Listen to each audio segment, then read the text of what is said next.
Hello and welcome everyone, Stormy Sensei here. Tonight we are on chapter 20, the final chapter of Triangle Strategy, second playthrough, Roland arc, where we have forsaken the Roselle, we've turned on Landroy, we've killed Sicarus, we've betrayed Frederica's trust, we smuggled salt. We've done it all. But we've got one more thing to do. Turn Frost over to Hyzant and allow the entire kingdom of Norzelia to be ruled by Edor. Ugh. Let's get this over with. On the last stream, we defeated Gustadolf, and we ended on a cliffhanger of a large explosion happening off somewhere in the distance.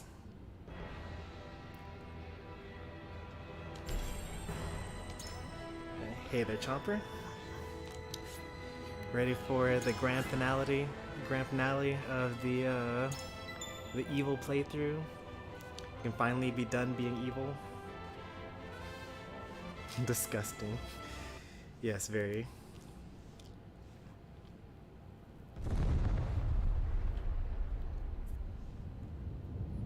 Hey there, Pie.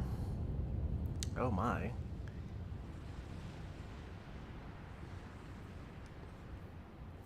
That dust smell is no joke. That would have completely destroyed Not the moments after Gustadolf's death, a thundering boom resounds through the city. The duchy's blast furnace has been destroyed, spewing destruction into the air. Interesting. That's an odd take. Also, like, the castle's destroyed. Like, that would have... What's going on here? And so it is. The once proud nation of Esfrost is swallowed by its glorious iron and fire, never to rise again. Final chapter. The bell tolls for no one. Interesting. Usually the bell tolls for thee is how that famous poem is, or poem ends. Ooh. This is a very interesting version of this map. Our city! We have to go! It's too dangerous to stay! What happened here? This is melted iron. It's flowing from the castle. Esfrost's ironworks and Norzelia's largest blast furnace are in the castle.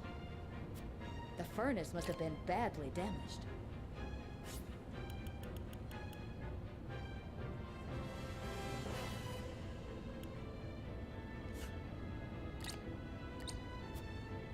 Damaged? But how? Svarog. Could that sound have been... Indeed, the blast from the knell. Someone must have used it to destroy the furnace. But who would do such a thing? And why? Look, there's someone in the castle! That's Svarog! Could this be his doing? If his aim is to take us down, the town may just be collateral. There is a chance he will target us directly next. Oof. Would he really sacrifice his own people for the sake of victory? Minister Serenoa, I will evacuate the citizens. You and House Wolford must put an end to Beautiful. Svarog's madness. No more green units? I leave the people to you. That is To great the news for castle, me. everyone! Hey there, little game.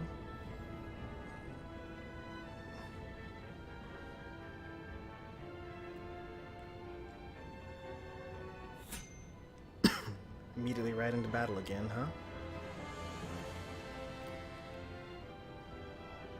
Grand Duchy of Esfrost directly controlled territory.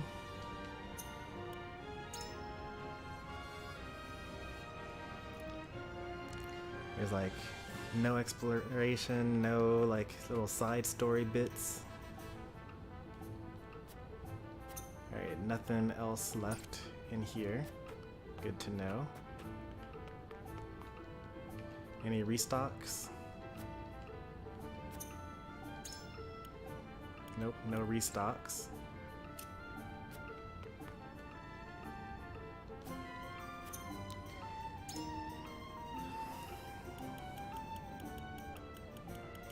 No one of importance is able to upgrade anything. If I had 7 more quality stone, I could get 5 damage up.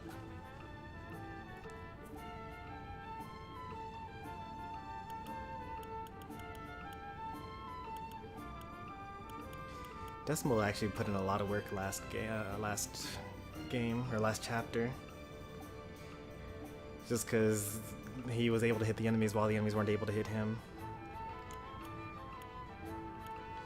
Or they were unwilling to hit him, at least.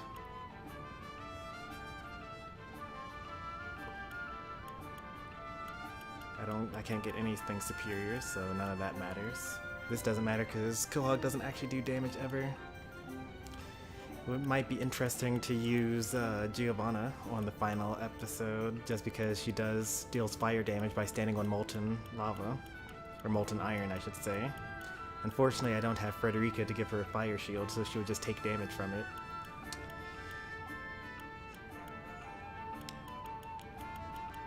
But I think we're just gonna go with the tried and true. We might switch, like, depending on how things go, we might put Trish on here instead of Huette, just for her like double attacks and things like that. Or maybe we don't need Corentin for the final battle. I'm not quite sure how this is going to go yet.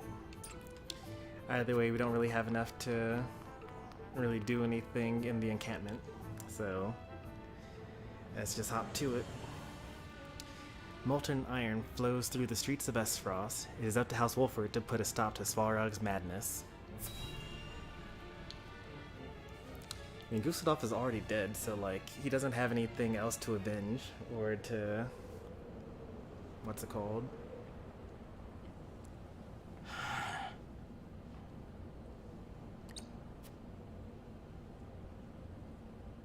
Lord Svarog, what happened here? I used the Knell to destroy the blast furnace. But why? The answer is right before your eyes. I did so to put an end to Esfrost. There is no more befitting end to our great nation than being buried beneath mountains of iron and snow. These are your people. Your own home you're burning down. Have you gone mad, He literally Svarog? has gone mad. Far from it. Which is more than I can say for the man who sold away his kingdom to some false deity. You misunderstand. We did what we did to usher in a new era. Enough of your meaningless words. I care not what your intentions were. Everyone who had dreams for the future is dead now. Yikes. Dragan, Gustadolf, Thalis, Erica. His whole family's dead. I am all that remains. And I haven't the time nor the strength to inherit the dreams of the youth. Svarog. But I must do what I can while I still draw breath. So, for those who died with regrets, I will close the curtain on this chapter of Esfrost's history. I will drown this land in melted iron and reduce it to ashes. I give you nothing. All of Nordzelia will know that the iron heart of Esfrost yielded to no one. The despair has driven you mad, Svarog. No! Despair will never take hold of me, and neither will your false goddess! The Knell has the city in its sights. You at best keep your distance. Oh, this is real bad. If he I fires won't that allow on us, any more harm to befall the people. I will cut you down here and now. this could be really bad. If you dare interfere, then you will die with them.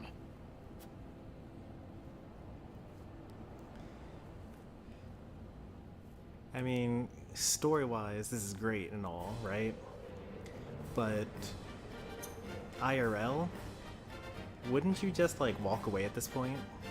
Like, he blew up his city, there are no more houses, there's like literally nothing else for anyone to do. I'm gonna obviously want to camp here. This is a really nice place to be. So like, why wouldn't you just say like, oh man, well, good luck with that, and then you just leave, and then all he has left is this mountain of molten iron, while you just walk away, and you just retreat. Like, the refugees would come down the mountain eventually. This would be a good place to be as well. Alright, so we just need to defeat Sparog here. And he's kind of in the center here.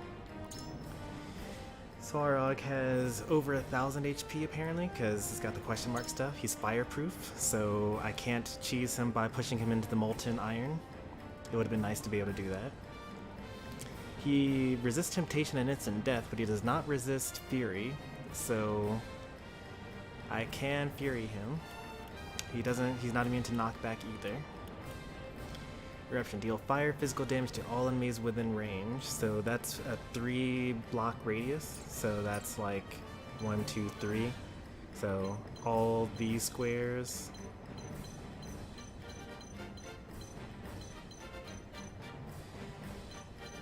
This is quite a lot.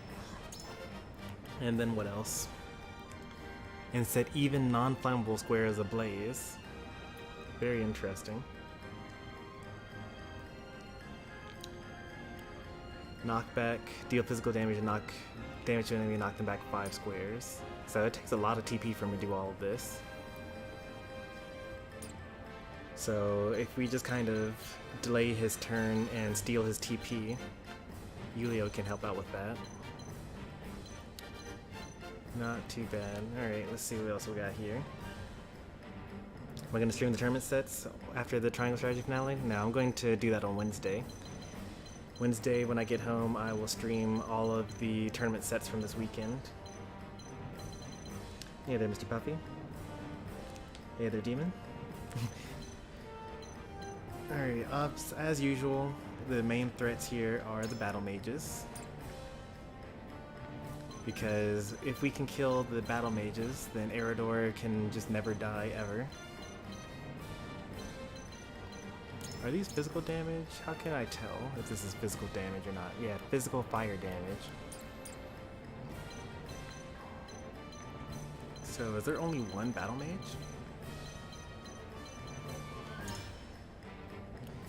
Their blades have physical counter. Their bowmen are weak against fire and resistant to ice. Your shield bearers don't matter because magic just kills them. There are a lot of them though. Battle mage. So there are only 2 battle mages. So the goal is to strike at these 2 first.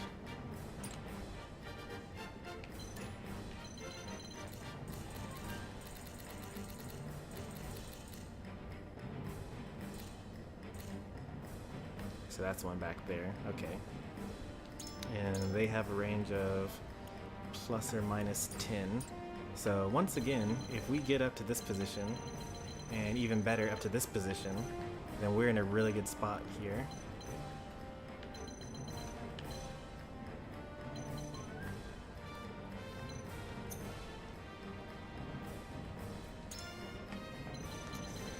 I think that we will once again do the exact same thing as we did last time. We might not need Anna. Although, maybe. We'll see. Yeah, strategy is still the same.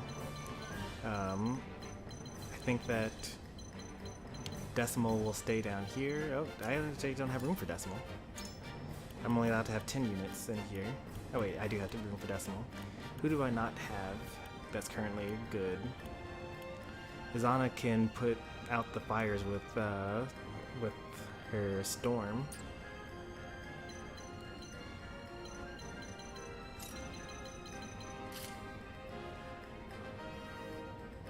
1, 2, 3, 4, 5. Okay, so I can do that. And you're not able to hit me from there. Okay. So the only problem is it's very difficult for most characters to actually get over here. But if I were to get over here, I don't know if I'm able to. Yeah, most characters don't have a jump of. Am I able to even make a jump of 2 like that? It's hard to say. I know for sure that Huette's able to do it. Like, I'm for certain about that. And then Anna is pretty mobile as well. Also, this actually is a really good time to put Trish in the party. Actually might. Well, if I don't have, I need to have a magic attacker. Oh wait, Decimal's my magic attacker. I don't actually necessarily need Corinton here. Corinton would be able to put out the fire with Glacial Moon or something like that. But Decimal actually probably is a little bit more useful here because he has a higher range and high magic attack.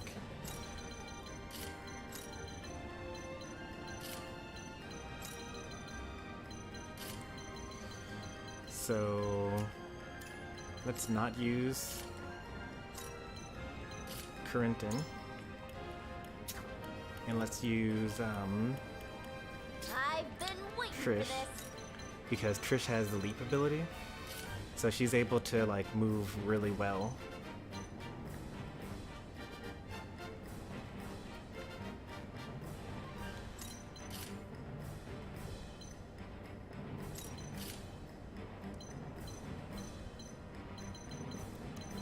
So then if I have 2 archers that are up here, and that's real good.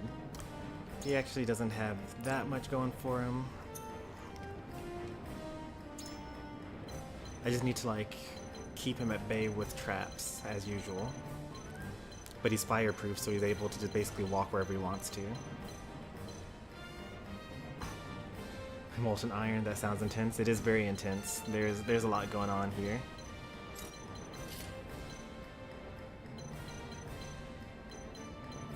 And am I forced to have Serenoa? I am forced to have Serenoa. I actually would not mind not having Serenoa for this battle. He's actually not that useful. Alright, what is Yin's going to do on this map? I mean, obviously if we get Yin's over here, he can put a ladder up.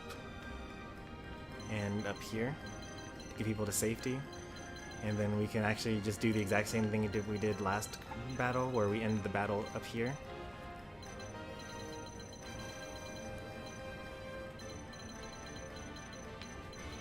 So Yin's is still helpful here, unsurprisingly.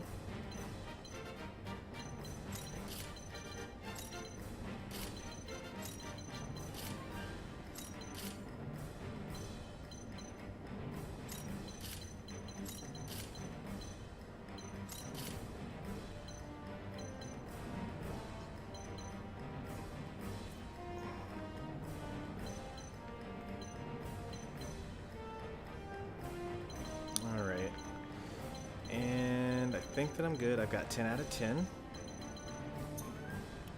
Let's start the battle. The last mission took about 3 hours to do. So I think it'll take about that long as well. Or if they fire the Dusk Snail at us, that's really problematic. But I have a couple of ideas for that too.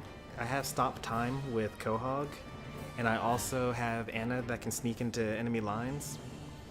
So I think that if they were to fire the Dusk Snail, it would be from the front of the map, or from the top of the map. We could have been allies, friends. And so I have 2 people that will be really good at getting all the way to the back and helping out with that. There are things I too hold dear, Minister Serenoa. Things you couldn't possibly understand. I must defend the glory of Esfrost. Together, all shall sink into the embers. I'll give it my best. Yeah, for sure, if triangle strategy character got into Smash, it would probably be Serenoa. Oh, right, you can actually travel on the fire. It probably just damages you. That's not so bad.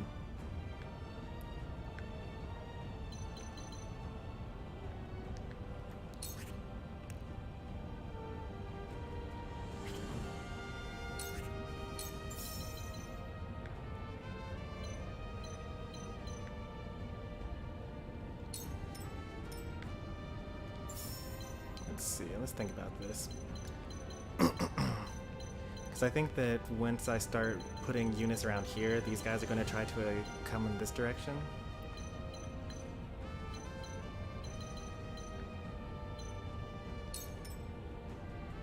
I want him to be knocked into the molten lava as quickly as possible. These work. Your orders?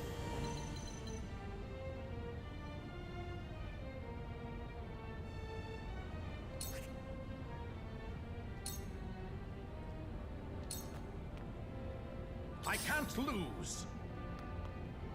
And he just immediately goes into this.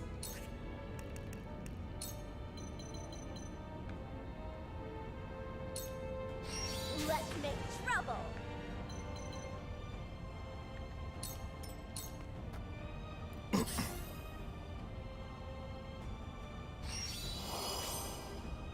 Is it my turn?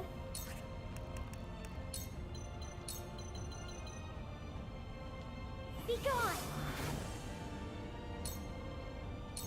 From where shall we strike?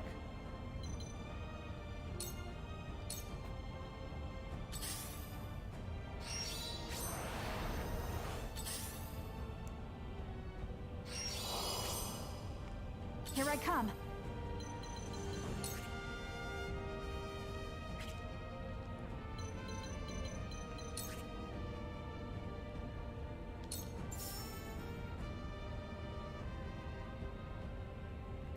%.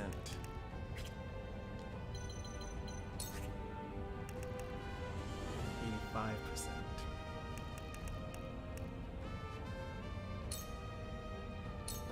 My arrow flies true. Yeah!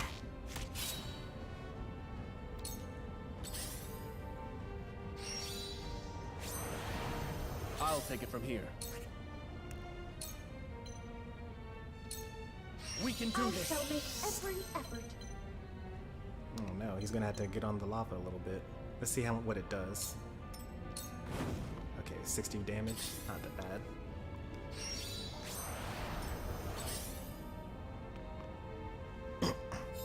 I've been waiting for this.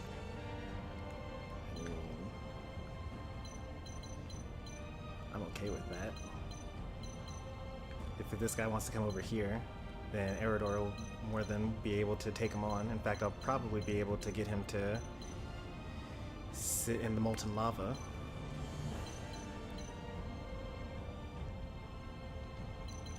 So I'll do the rear guard, as usual.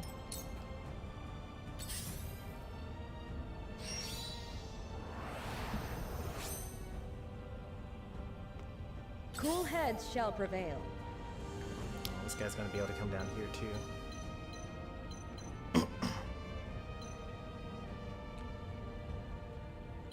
Maybe Serenoa should actually come back here and help out with the fight in that regard. Here I go.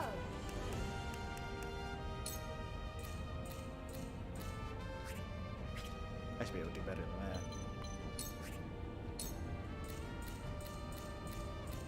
There you go. That's more like it. Let's try this.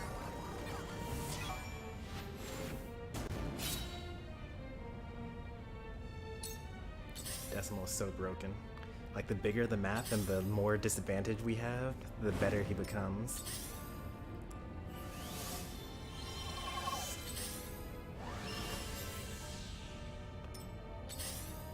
I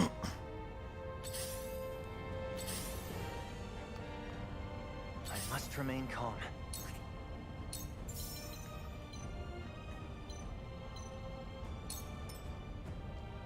I've got it.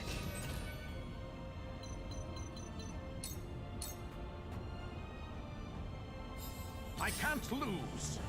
I will end this.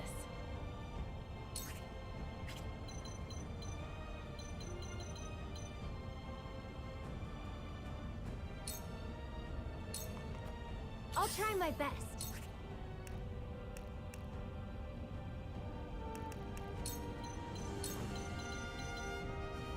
We can do this! Point me at him!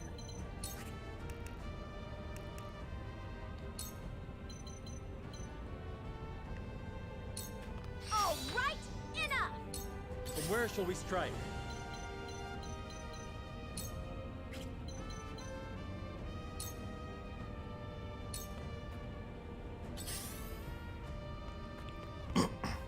The hunt is on.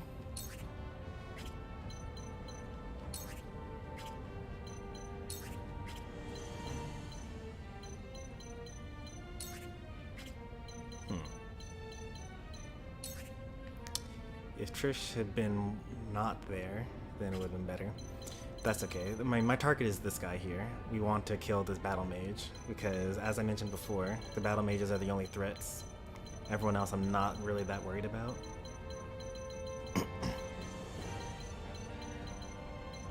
In fact, we can probably hold them all off, like, right here.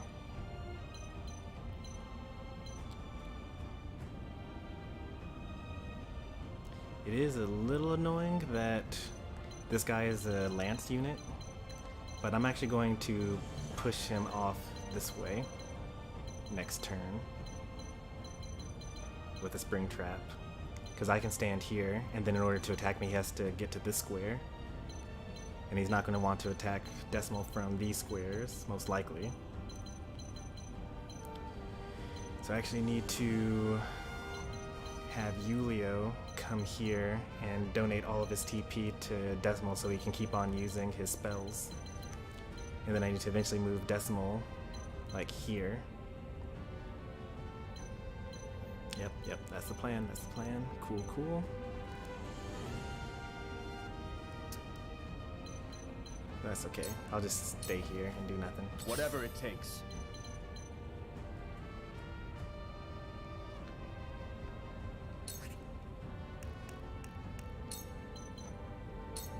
Will this work?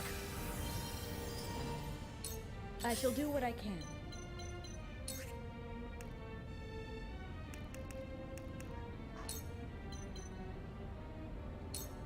Fear not, for I am by your side.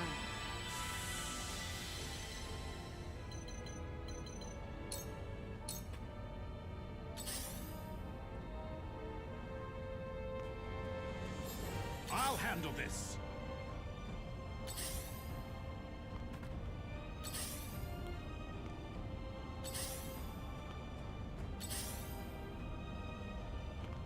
Nice. I'm actually in range to hit this guy now. You won't beat me!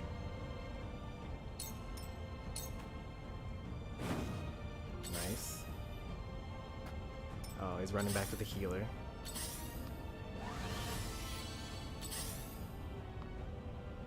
Ooh, what's he doing there? My turn. What are they gonna do? What's the point of that? Are they able to actually jump down there? They can't jump down there. Why would they be up there? It's not a height of difference of 5 though, so that's a little annoying.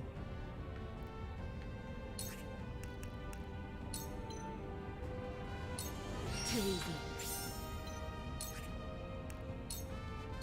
Shadows conceal me. Here I go!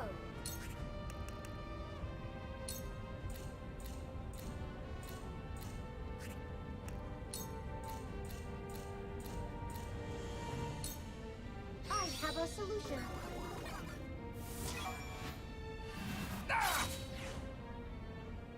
Neither fire nor sword can slay me till I see you dead. He's not wrong, at least about the fire part.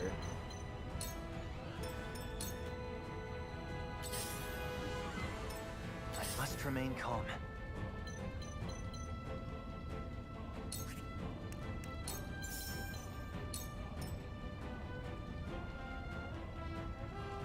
I got it!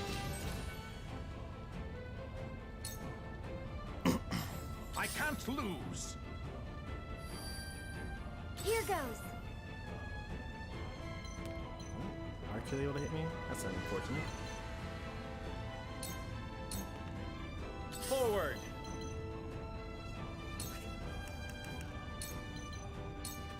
I am your shield.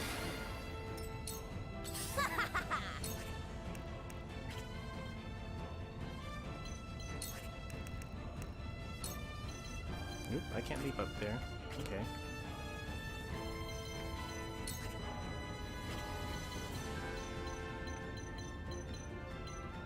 Wait, is this flying only cannot stand by? Oh, actually, I can't even stand on that. I didn't realize that.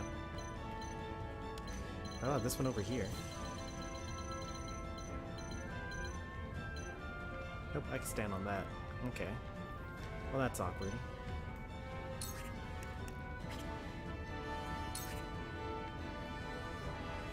I think the height difference is too much.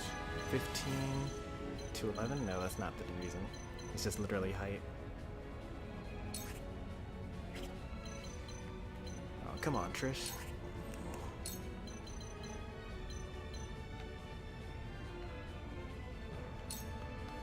All right, enough.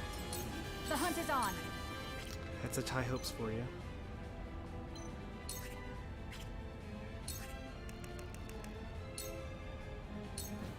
Lend me your wings, Floogie.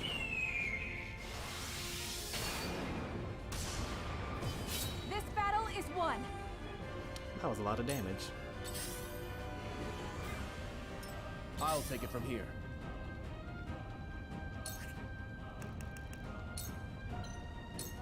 We can do this. I'm eager to please.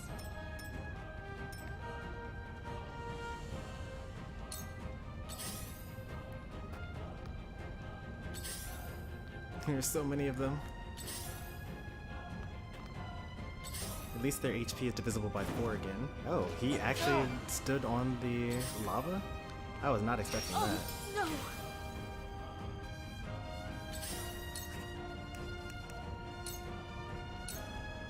Suffer. Shadows conceal me. I was so sure that he wasn't going to stand on the lava or the molten iron. I guess they're willing to do a I'll lot handle this. for They're some good. damage there.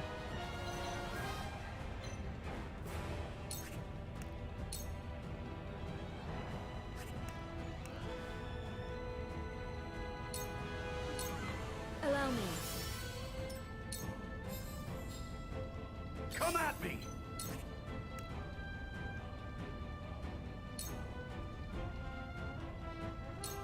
Look to my shield.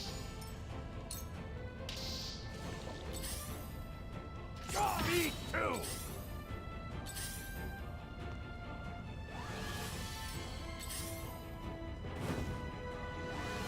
What? Behold. Behold.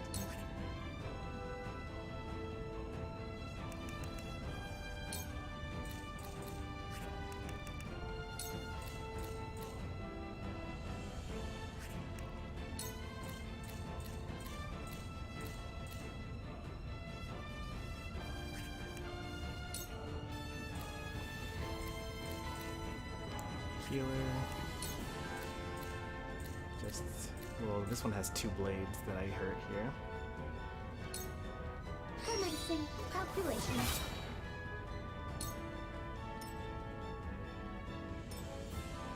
So it comes to battle.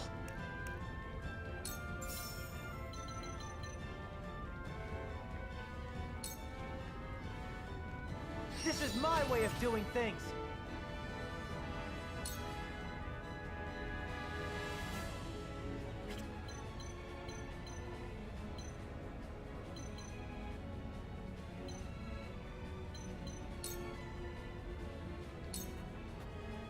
Is it my turn?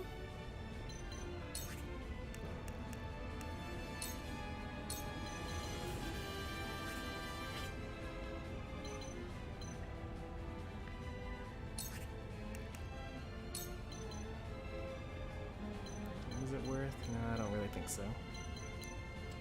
Oh, that's kind of probably worth. I can do it! Make way!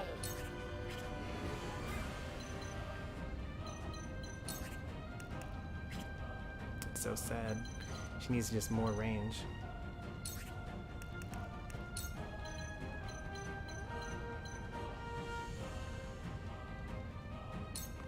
Alright, enough! Ain't nothing I can't do! For the honor of House Wolford.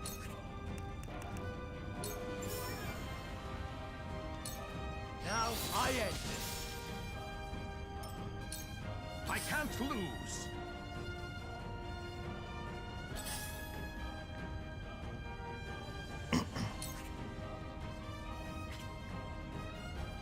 Okay.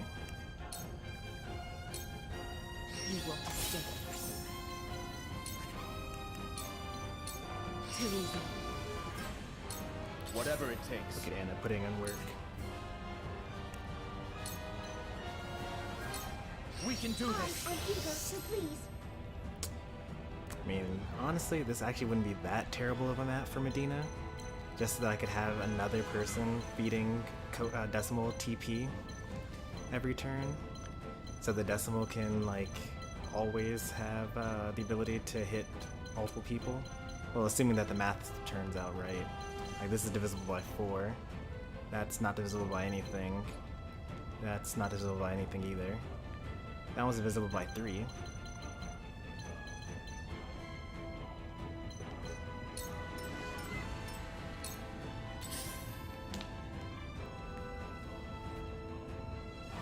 No.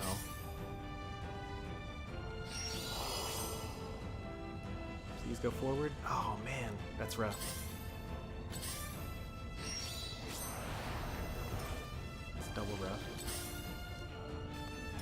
The hunt is on.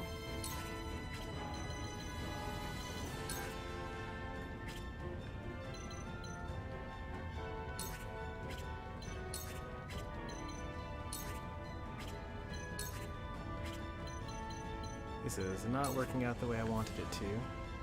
They're all just barely not being in my range.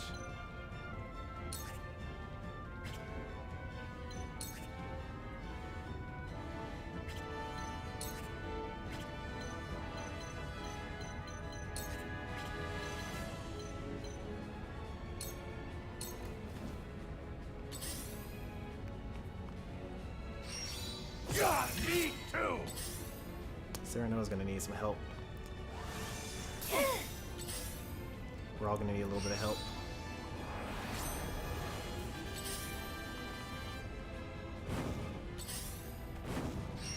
Me too! Sereno had died. So Oh, well. far. Only to lose now. Time to restart. Mother, None will stand in my way. what should I do? It's been a while since we needed to restart.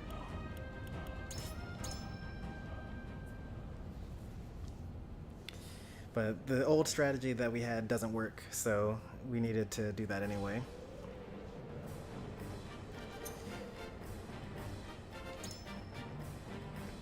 Alright, Trish was not as helpful as I would want her to be here.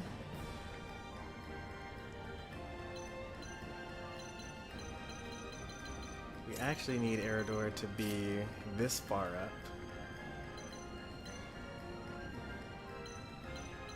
And then... Actually, how did that one guy get down? Oh, from here, right? It's a height difference of 2. So we need to put traps here, mostly. Yeah. I mean, I think I'll actually probably be fine with just what we've currently got. These archers need to go, for sure. Like, this archer will be a problem.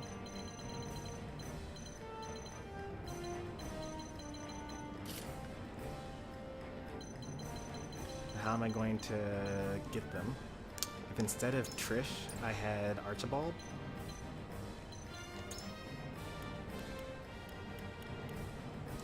Would that work? What about Rudolph? Rudolph also is able to put traps down. If Azana calls Rite of Rain over the molten lava, or the molten iron, does it turn into rocks? I don't think I actually want it to be on rocks. I think that the rocks are actually going to be a very integral part of the battle here. I could also get Benedict instead. I think Benedict would be a good one here. So give up a little bit of damage for some survivability. The honor is mine.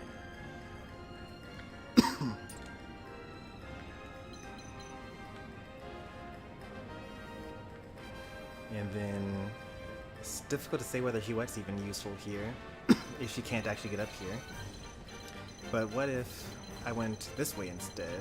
There are a lot of enemies that we have to go through in order to get this way.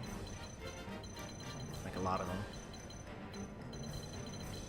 I kind of want to have Flanagan as well. Or instead. Like, who would I get instead of or like with Flanagan instead? It would probably be Huette.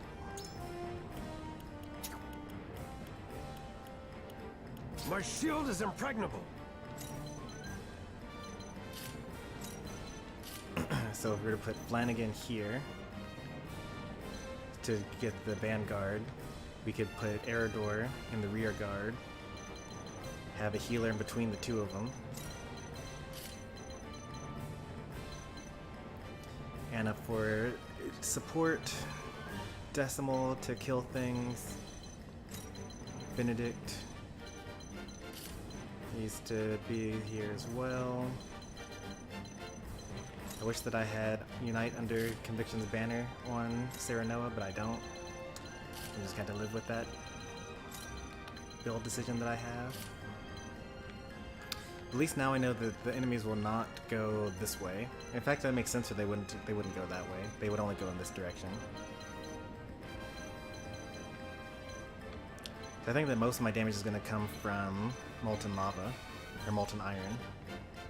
Like if I put a trap here so that they fall down, and then put another trap here or here, probably where would they go if they fell down? If they don't have a height jump of 3.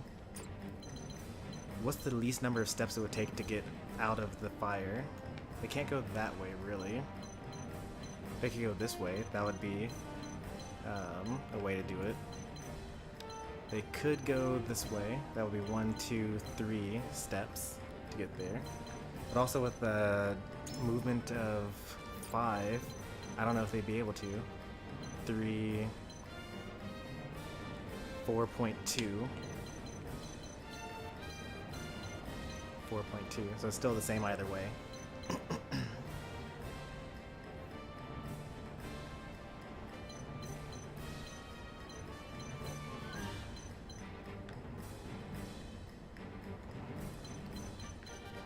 I mean, if I just plug them up here, that's already pretty good, right? The only problem is they have lances, so they'll be able to hit me when I won't be able to hit them.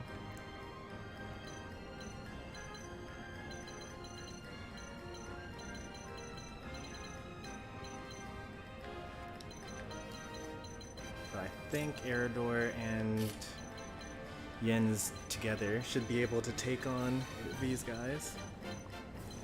Provoke has a height range of 2, I believe. Yeah. And King's Shield has a height difference of 2 as well. So if I were to use the Spring Trap to knock them down here, that's a height difference of 3. I wouldn't be able to provoke unless I took back a step. It actually would be not that bad, because then they would be forced to land here instead. Don't really want to get surrounded on all sides though, so this would probably be where I would end up actually going after that.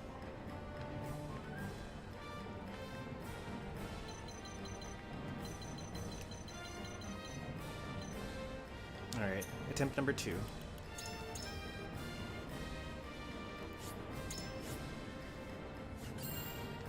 We'll find the cheese. We'll find the cheese. Don't worry.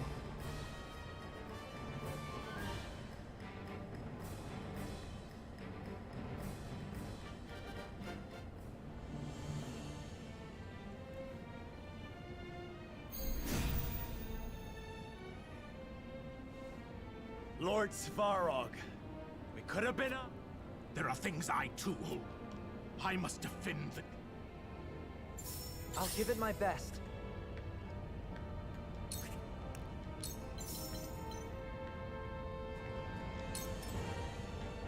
These work.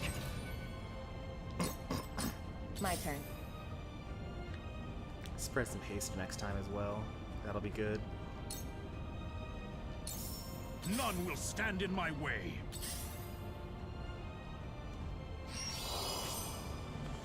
Here goes.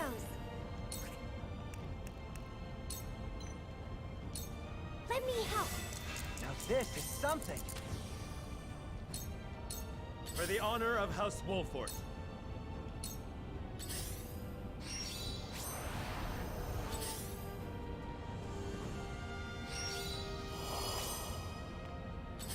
Well, the at should autofill the appropriate apostrophe I in see there. a path to victory. So that's probably not the issue.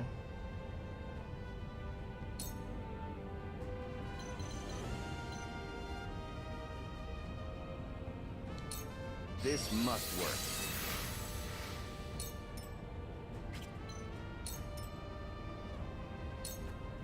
I'll take it from here. Defeat is not an option.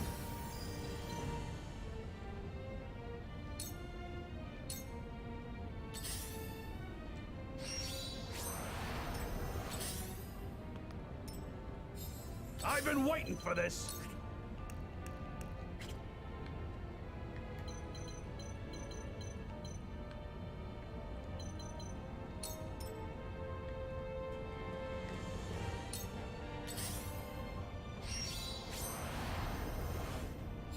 I shall do what I can.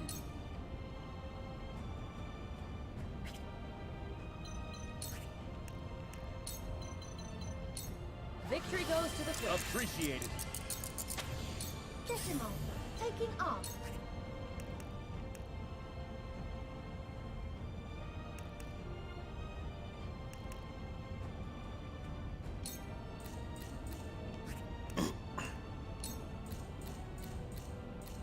I'll drop them both to 433, which is not a multiple of 3. So it's actually probably better to do this. That drops it to 389, which is still not a multiple of 3 or 4 or 5.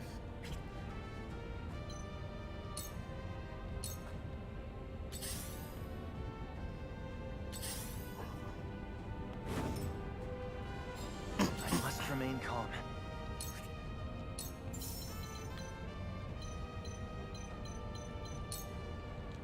This is my way of doing things. My time has come.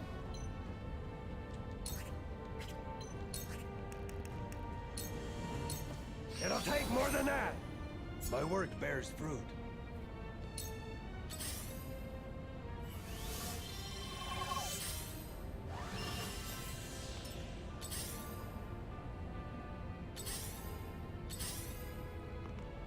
Your orders?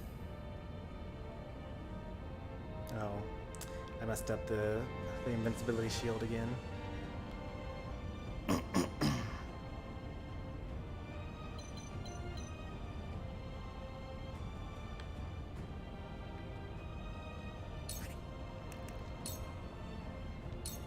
Into the shadows.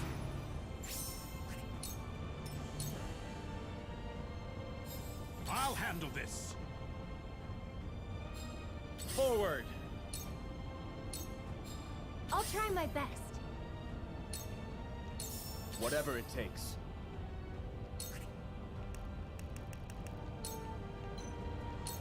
We can do I this. shall make every effort.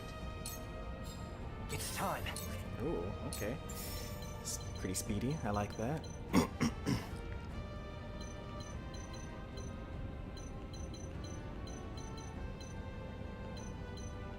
It will knock them to here, unfortunately. I wish it would knock them even further.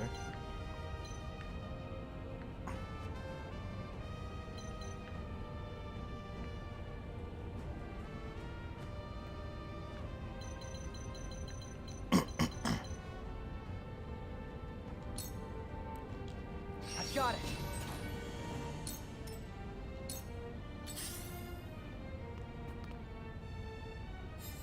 Come at me!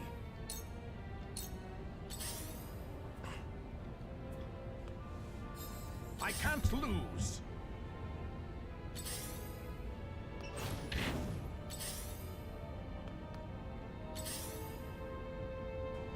There is no mercy on the battlefield.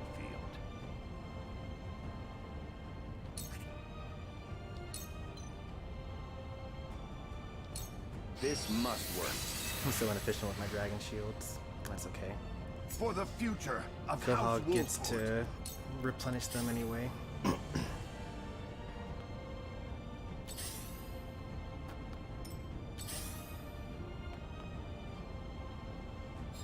I shall do what I can.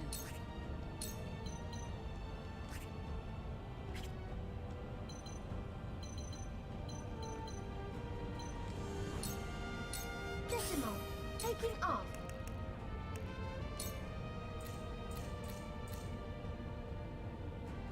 Alright, let's get rid of this happy music. Now. You know, get on to the good stuff. What's this? Neither fire nor sword can slay me till I see you dead.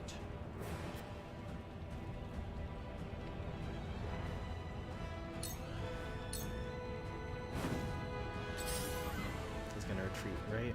Yep.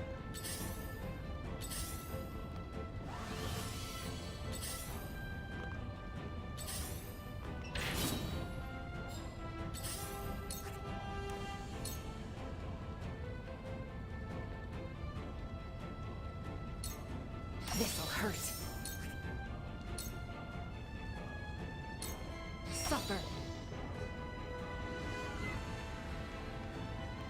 Is that can hit me from there? A mage all the way from there? Plus the archer, I guess. Is the mage able to hit me from here? No. Okay, good.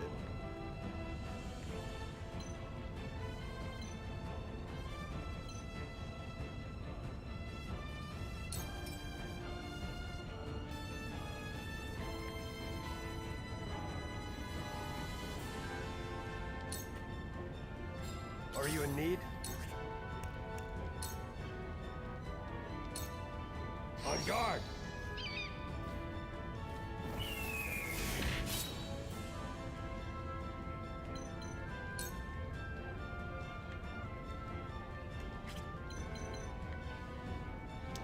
This guy, oh wait, if I move here then he will be able to move to these other squares. I think this guy dies, right? He takes 100 damage from being put on by starting on a square that's on fire, and he's poisoned, and he has to move somewhere in order to not be on this square. So he just dies this turn. I don't even have to worry about this guy.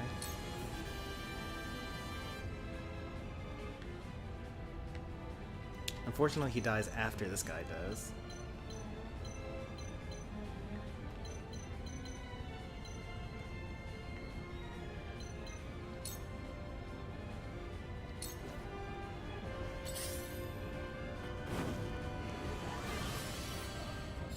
I'll try my How does best. that change my plans?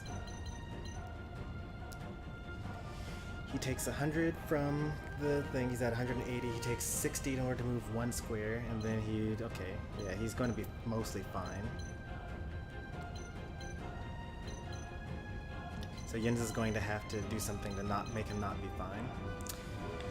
Like stop everyone in their tracks for 2 turns. Then he would take 200 damage. This mage is slower than that blade. Speed of 25, speed of 25.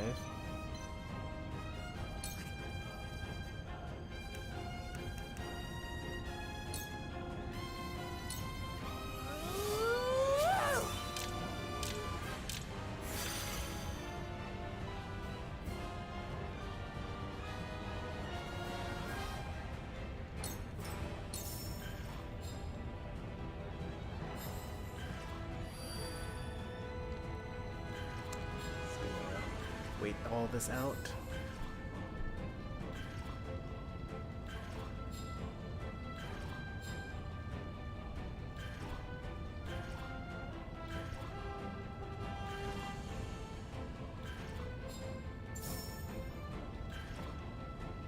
kind of like a free heal to some people. And also free TP charge for Decimal. I actually kind of like this strategy. I must keep a clear mind.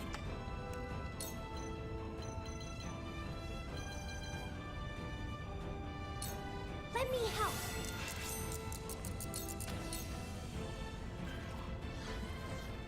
Of course, because he's a boss, he's super fast.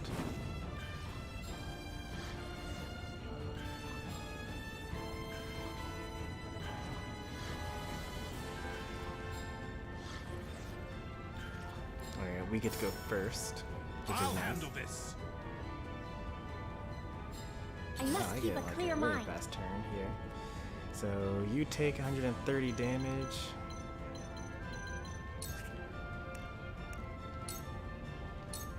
Just Take this. double make sure that you die, because why not?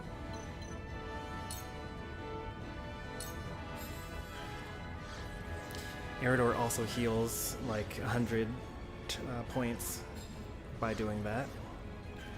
And everyone gets a lot of TP back as well.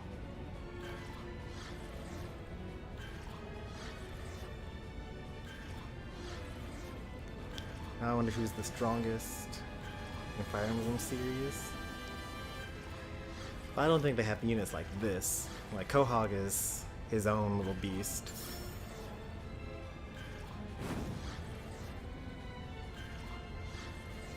Like I could actually just, if I put people on the molten lava, I can actually just kind of force them to stay in these locations over and over again. Like I don't have enough TP for this right now, but I used up 2 TP while I stopped time, right? Now imagine that I just didn't do that, and so I just saved up my TP so that I could just continuously stop time, and that way I could just like have as many you know, spring traps where I need them to be. All the people that are currently on molten lava, that's basically just like a free death for them. Eridor is going to actually taunt this guy. He's going to move over this next turn here. He's super dead. The healer doesn't get to do anything.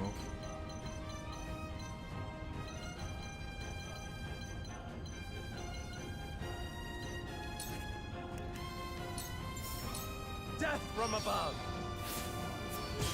That hit the mark. Huge damage. Quahog might be the best character. I mean, he just literally did all that to that poor guy. I'll give it my best. He's already dead. He's gonna take 100 damage as soon as the turn is over, so that's just unfortunate for him. He actually only has a range of 4 in his bow, right? But he also has the height advantage, so he might be able to attack me without doing anything. In fact, I'm sure he's able to, because 1, 2, 3, 4, and then just 1 extra square for the height advantage. Oops, nope. I actually want to put a spring trap here. We're just gonna do it all over again. Why not? It worked last time. None will stand in my way. The only problem is if you're using slow characters. I'll take it from here. Oh boy, this is crazy. What have I done? Because now I can Moment of Truth Benedict, and then give another Dragon Shield out, We can do this. I shall make use so that the whole team can be invincible.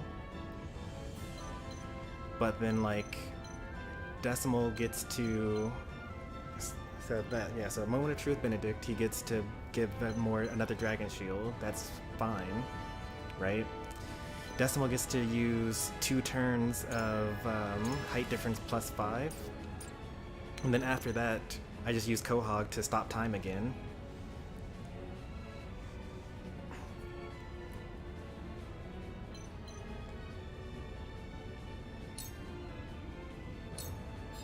Your orders?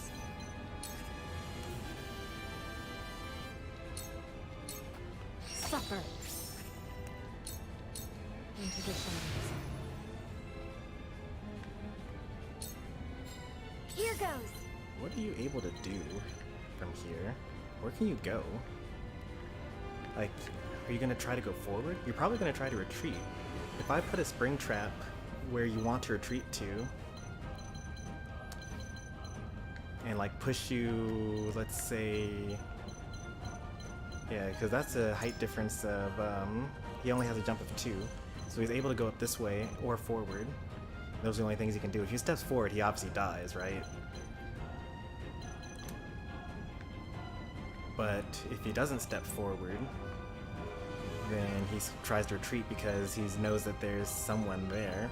Then he goes here and he stops on this square. Can I make him take collision damage? No, I can't. Okay. So I make him move here with that. Yeah, make him move here. And then stop time. And then the healer is dead. Oh, what have I done?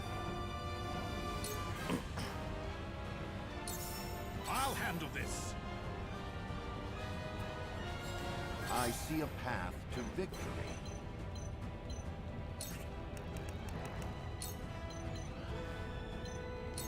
This must work.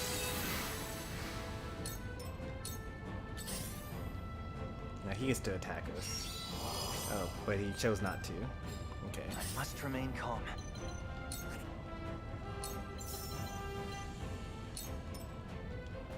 Please work.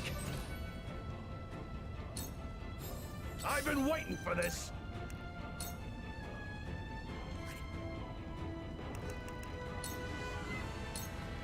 You'll have to get through me. Shall we begin?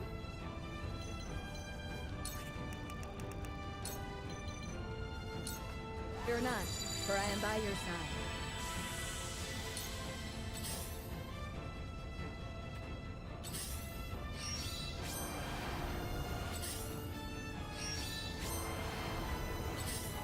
I really hope that they don't land on that. For the honor of House Wolford.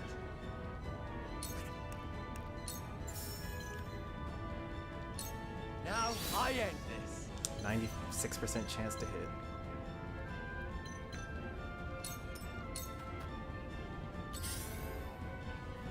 It was 94%. I had a 6% chance of missing, and I missed.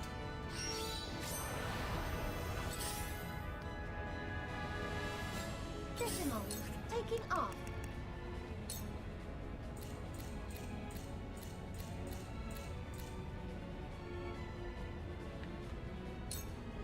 Target acquired.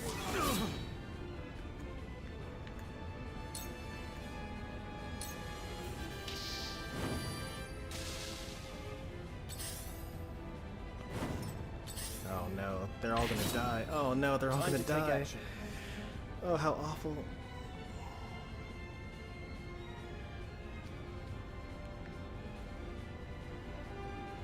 Yeah, Cog's next turn. This healer will heal someone. He'll probably heal this guy, but it won't be enough. He'll probably heal like 150 or something. And then after that it's Quahog, and then we just kind of do it all over again. Oh, Anna's actually going to be a little bit of danger here, but it's okay because she's faster than everyone else here. I kind of wanted this mage to move first. Maybe I'll wait until next turn to have Quahog go. Because there's still a couple of things that I want people to do. This guy is dead already. Don't say your chance of missing out loud. I mean, I didn't say it out loud. I looked at it and it just so happened that it got me. Let's see. You're able to hit with the range of 4. 1, 2, 3, 4 in a range. So you actually have to step forward some kind of way to do this. And your turn 10. So you're after turn 7, which is good, but you're after turn... Okay, I think I'm going to try to make this work out. I'm going to be a little greedy here. I could take the kills that I already have. Quahog's next turn is 26 after turn 3.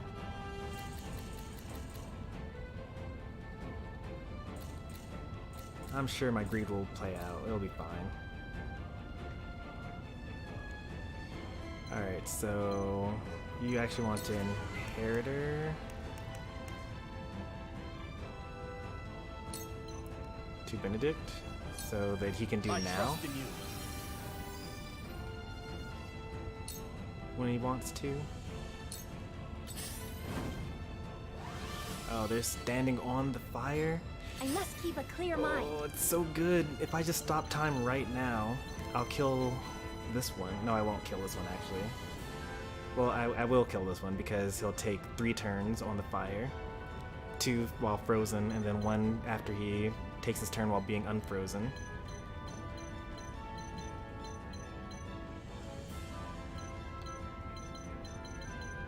And this one's going to die regardless of what I do. So I'm only really killing 1 person with 3 TP.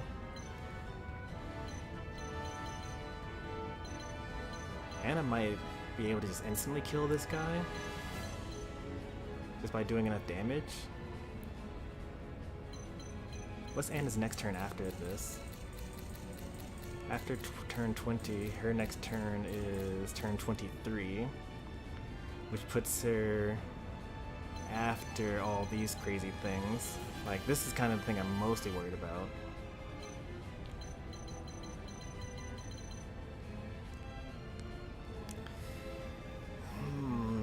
I think I'll be greedy.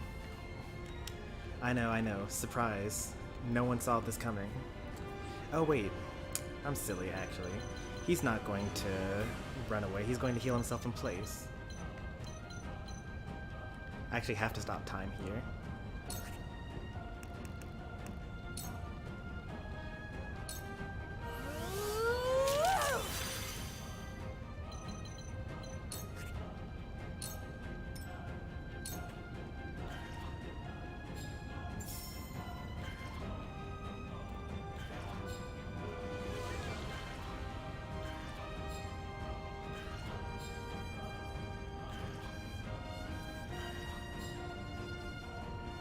The archer will not be furied by the time this is all up, though. And Eridor won't be invincible either.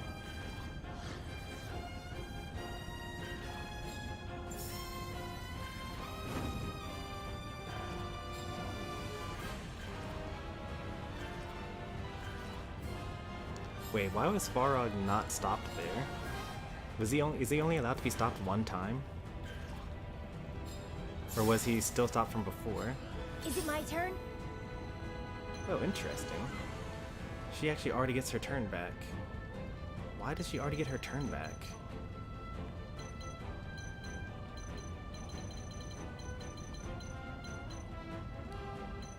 That makes no sense. Oh, she was the turn immediately following mine. Yeah, that actually does make sense. So let's make sure that this guy dies here. Take this! Svarog's actually just that fast. I think that I was just fast forwarding through, so that's why I didn't notice it.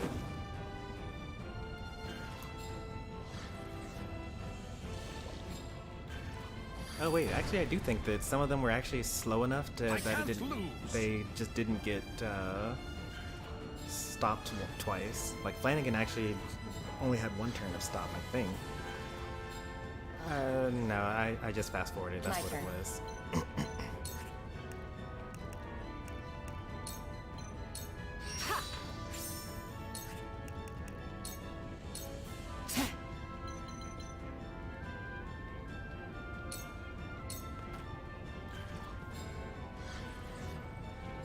I'll try my best.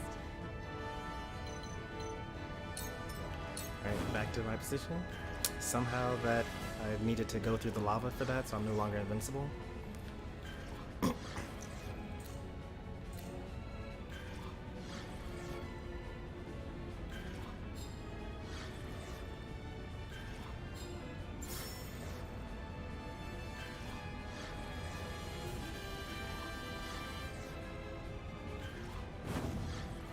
Alright, he's dead.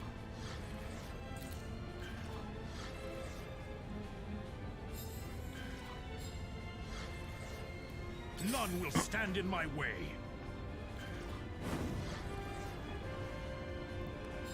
Are you in need?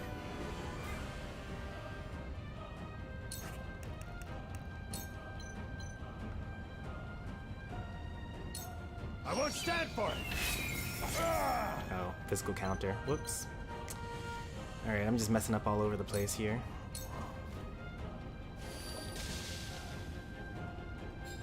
Your orders? It doesn't really have that much to do here.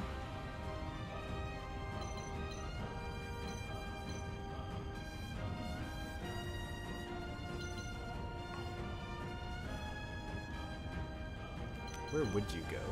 Are you gonna go here? I don't think so. I think you would want to jump across this way.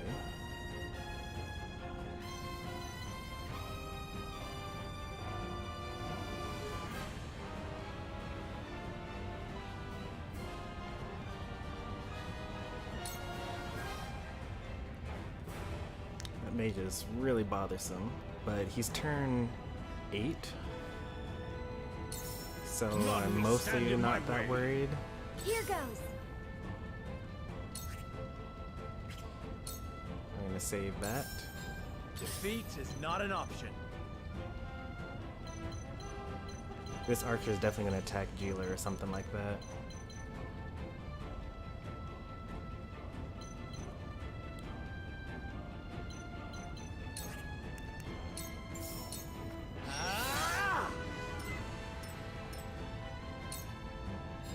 There is no mercy on the battlefield.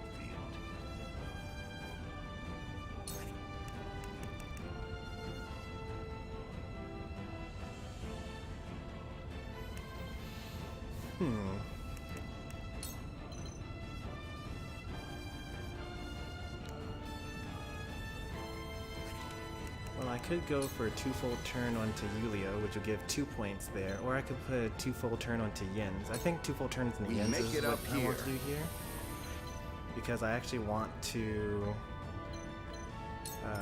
put down 2 traps. So it comes to battle. I'm not quite sure which way this mage is going to go, but he's going to be the next one to go. This is my way of doing things.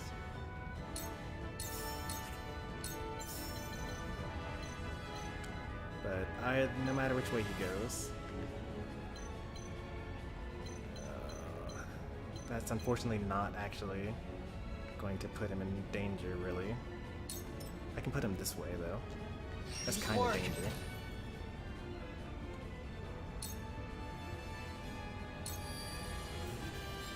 Time to take action.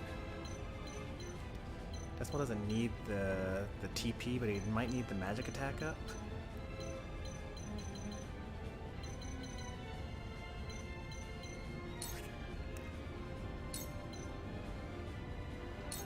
Let's do What? this. Now.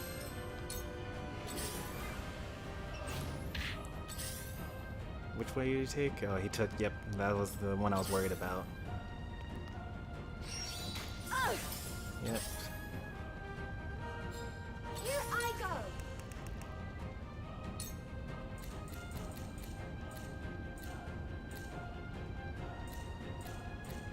This guy isn't enough.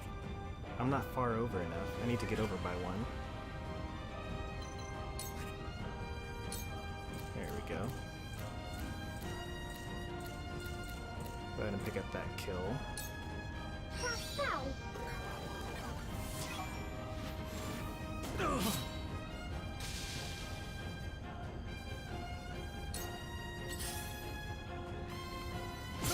Done it now!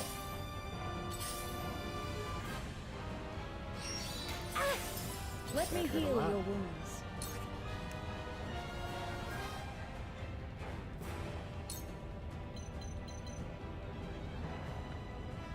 And I will take care of that archer. Allow me. I feel much better.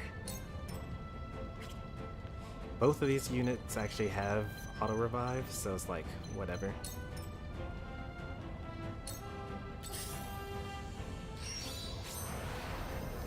I can't lose!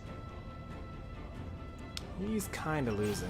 Oh no. Oh, he's immune to fire, so it doesn't really matter that much You if won't that beat happened to me! him.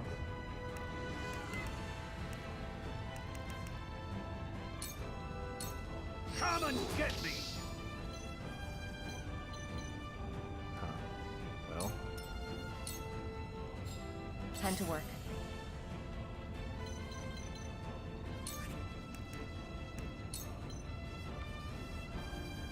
that's a mage. But I should be fine. I'm invincible.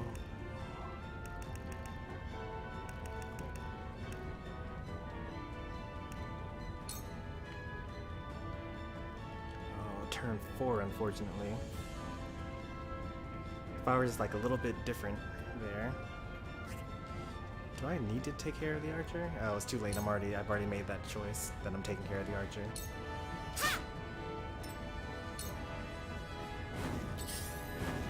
Oh, what a I fool. must keep a clear mind.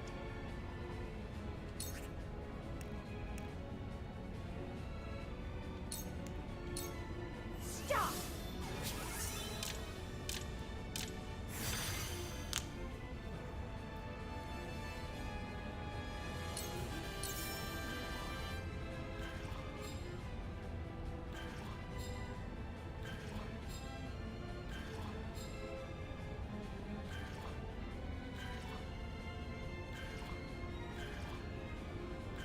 Svara getting close is actually kind of a big problem.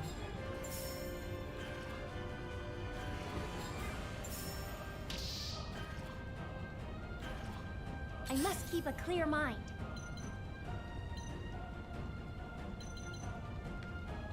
Should I wait? If I wait this turn and then I wait next turn, then I'll have enough TP for another stop time.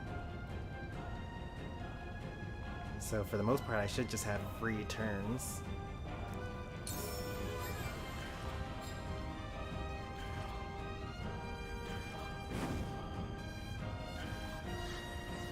Yeah, I get free turns basically by doing it that way.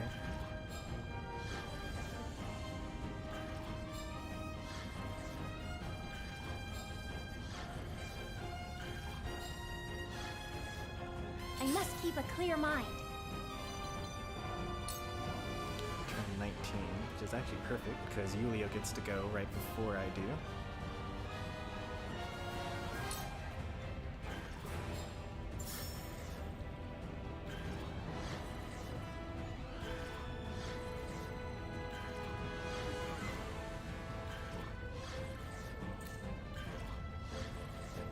I can't lose!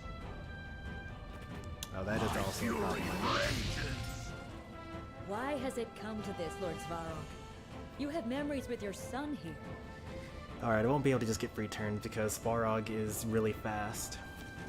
That is precisely why I refuse to let the goddess taint it with her lies. If only we could have turned that resolve elsewhere.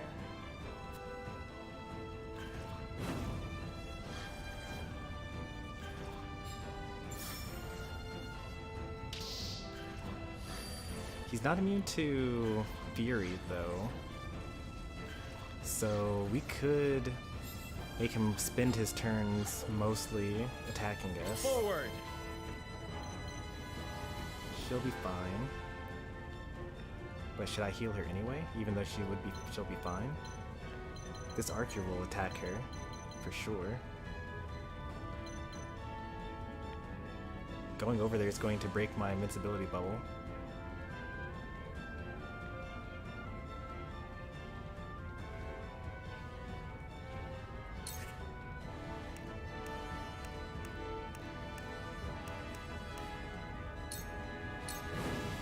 Use this! That was close.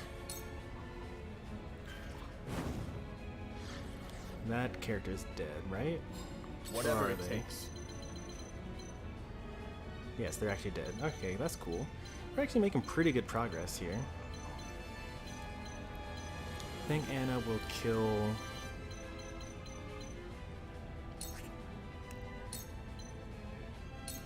This is I far from over. appreciate it. Are you in need?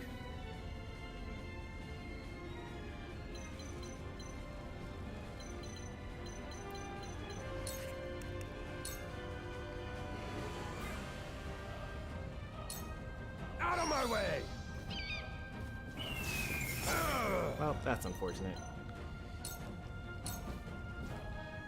I'll try my best.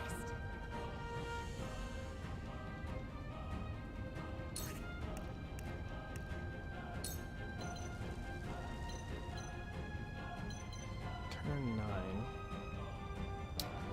What do I want from this?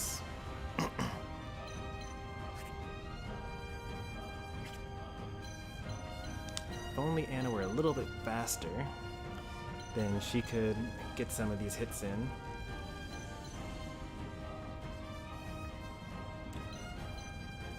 Most of us are invincible.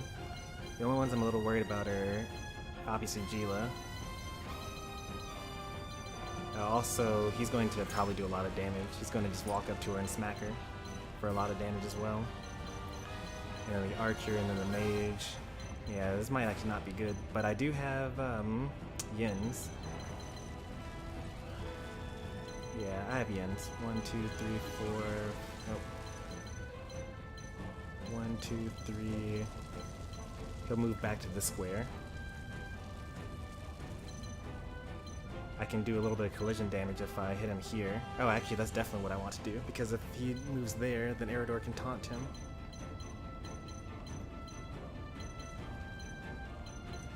With King's Shield, even.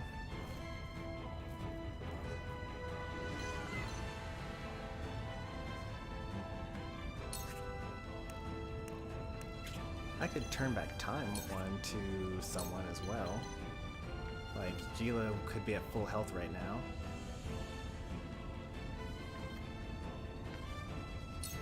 Let time flow in reverse. I'll I give like it my that best. idea. And then Spring Trap right here. Build the collision damage. Work.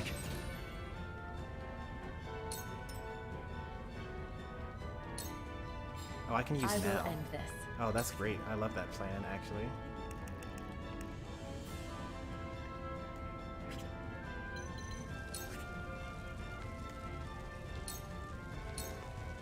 I will leave you defenseless. Sound strike.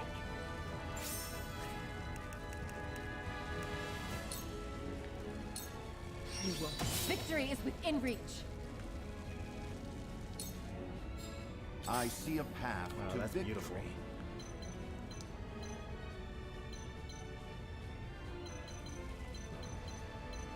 Very beautiful. Alright, what do we do now?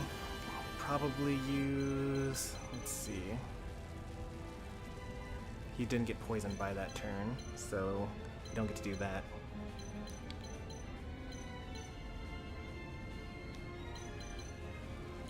If I use now and I stop time... yeah, I think that's what I'm gonna do here. Swarog still goes faster than we do, but I don't think that he goes faster enough than us that he gets to do both turns here. Just make sure I'm choosing the right option here. Preparation is key. For the future of House Wolford. I must keep a clear I mind. should also make the fire be put out in enough time as well. Because it only comes in 7 more turns. Stop!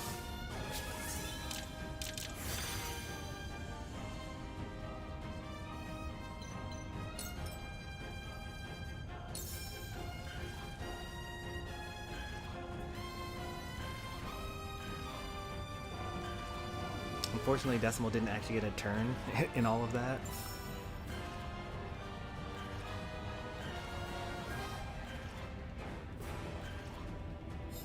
Yep, so the fire's now out, which is good. Anna should be fast enough to have my her turn? turn before... like 2 turns of that, she'll be caught up, she'll be past this guy, because he has a speed of 25 compared to Anna's speed of 33. Svarog is able to hit him because he now has enough TP thanks to Eruption. Yep, that makes sense.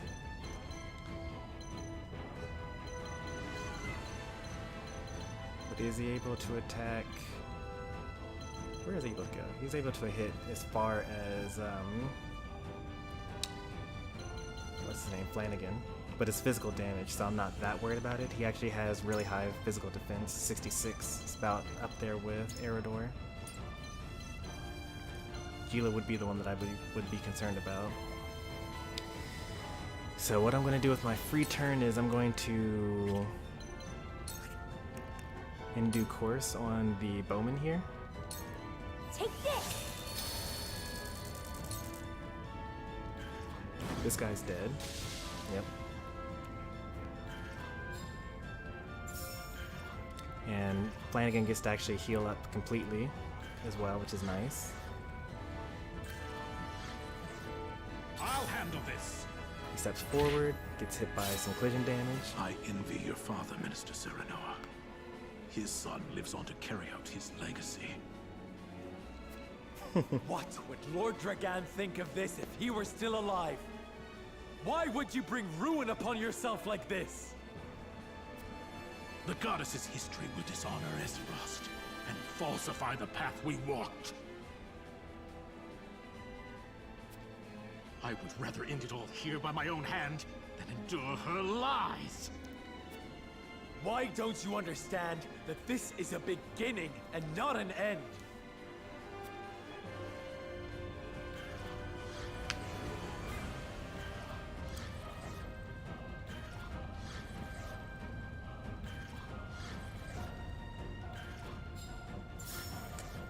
I have a couple of plans here.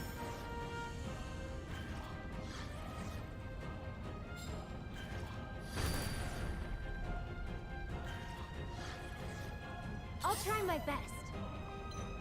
Let's see. So Benedict is turn 7. If I can get Benedict over here to use now, I don't have the range for it, but if I did, then I would use Benedict to use now on Eridor, and then Eridor can use Lion Shield to taunt Svarog. And then that would give me enough time to get Flanagan over here to taunt Svarog, and then he can just kind of fly somewhere where Svarog won't be a problem. And as I suspected, Anna will be able to kill this guy because she's just that fast. In fact, she'll be able to kill him and also turn invisible. This guy is a blade, so he's not going to attack from over here. He's going to jump over here. So I need to spring trap to push him over here so that I can stop time and kill him as well. I don't know how much I'm going to be able to rely on the stop time strategy from here on out though, because it takes a lot. Decimal actually gets a turn, but he's turn 18, which is fine because this is turn 20, so he'll be able to kill this guy. Turn 11. I push the guy over here, that's 8. That's a height difference of 5 as well. Be able to kill that guy as well. If Jens gets a turn, which he won't actually, he will not get a turn.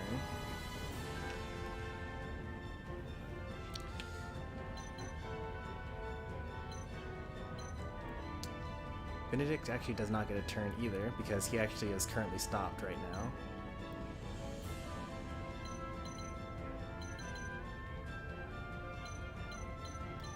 So we're actually in a lot of danger right now.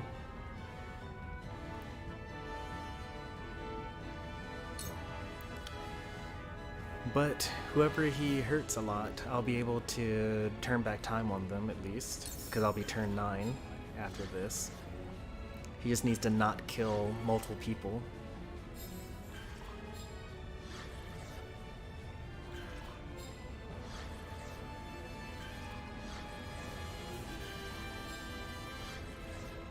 I can't lose. My fury rages. That did a lot of damage. I must keep a clear mind.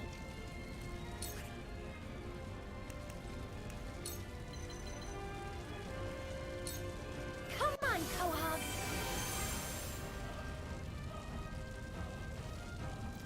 That's all I can do for now. I will end this.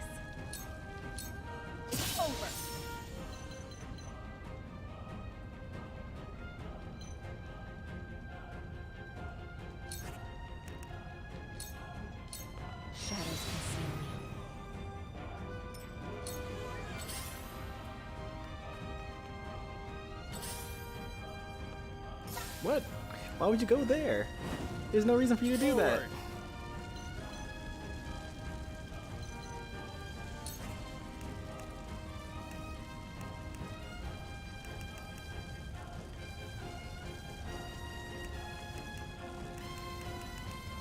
Need a ranged ice stone.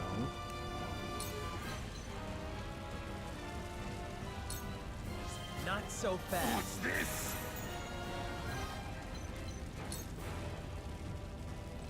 Why is he so fast? I'm gonna have to use, what's it called? It cannot end Missed here. opportunity. I must win, no matter the cost.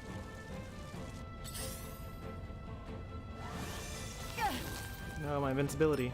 And I'm immobilized as well. Strike while the iron's hot. Missed opportunity. Alright, Gila's just gonna have to use up her, what's it called here?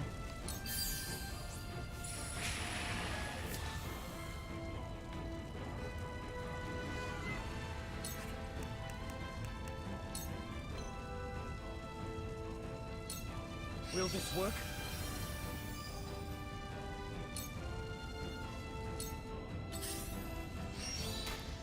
The truth eludes me.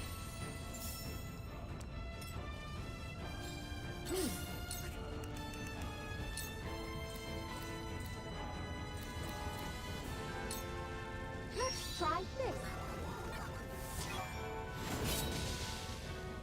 Nice. Okay. So that archer is no longer a problem. That's good.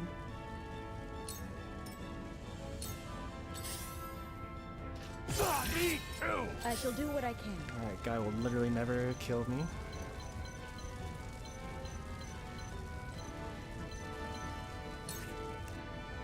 I can use Miraculous Light on myself to give myself back my auto revive, because I need Fear it. not, for I am by your side.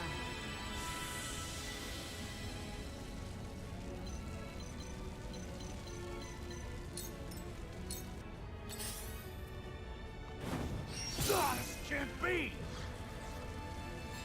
I must remain calm. You are able to move over there. Eridor actually might be able to be better there.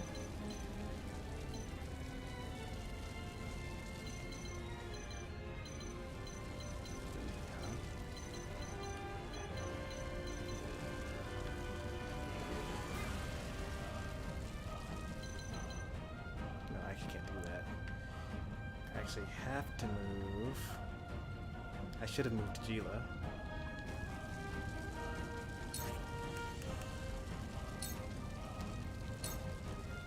As a blacksmith, I admired S. Frost's techniques. But seeing this... Nothing of our history will remain in the goddess's tales. This is where our wisdom of iron ends. Oh man, I just realized they just destroyed the archives. That's awful. How about this?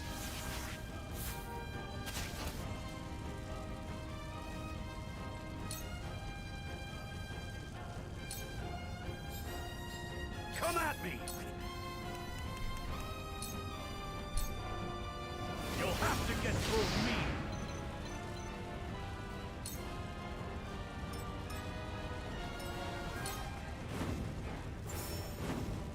I stand ready. 40% chance to taunt here. Hopefully this works. Oh, it worked. Alright, we're safe. I shall try my level best. We're safe. We win. I think that we actually win. I think that was all we needed to do there.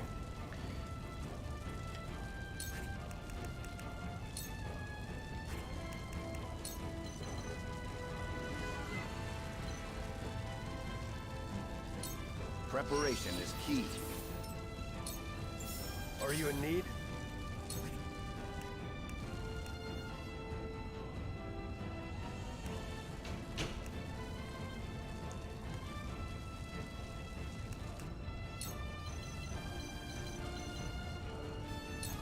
Out of my way!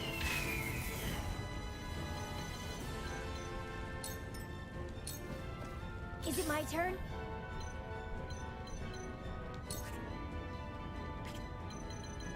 I actually don't want to stop time here.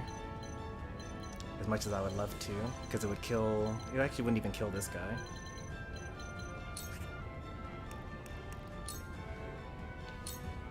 Take this! Hey, Jeezy Steve.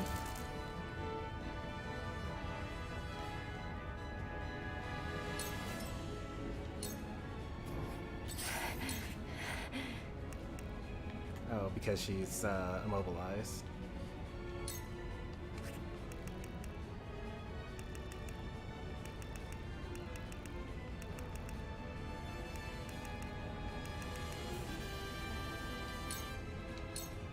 Sirens.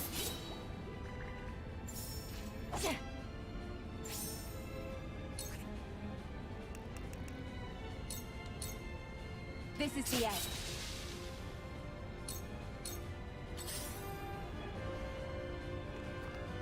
From where shall we strike?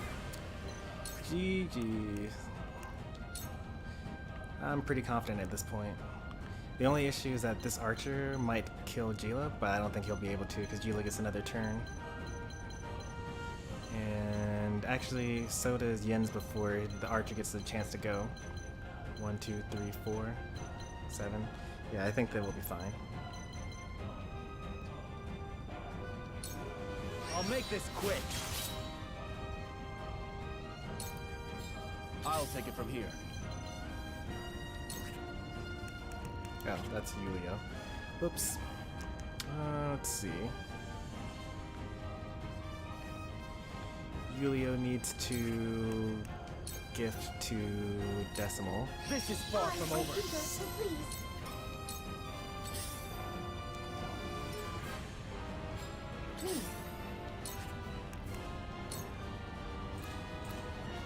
Oh, beautiful. I love that. And next turn he'll also have weakened by 2, or be a multiple of 2.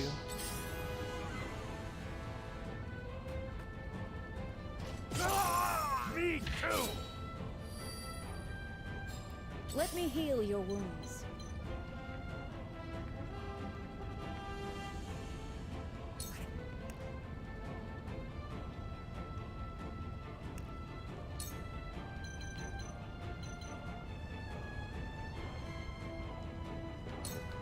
Go swift. Much appreciated. I'll give it my best.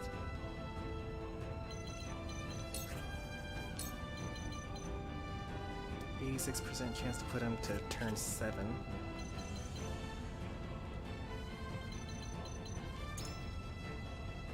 Doesn't have enough to do that this turn.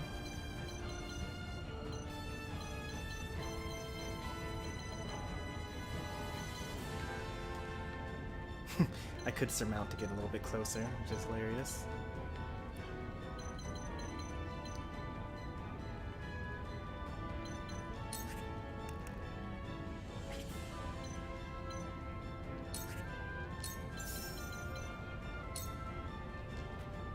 Please work. Yes, please do work.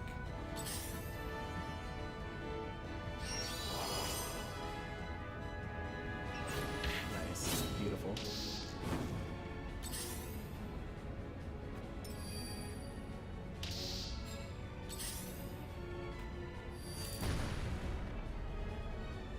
Oh, yikes. That almost killed him.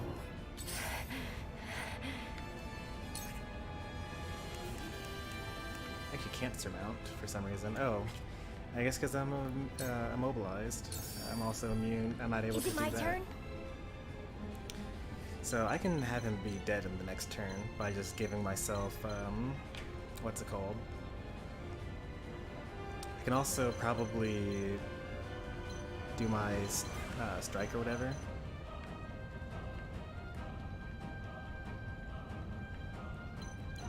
I took a turn with Eridor being invincible, so that means that I can use turn back time on him We can do this! in order to make that work again for another turn. I've been waiting for this! 37% chance to hit. Yeah, I'm good. be your shield. Oh, neither of them worked? That's awful. Let us pry out their weakness. Alright. I'm gonna give Cyrano a 2 full turn. I think that we're just gonna end this here. We must Before anything move gets too fast. crazy. Are you in need?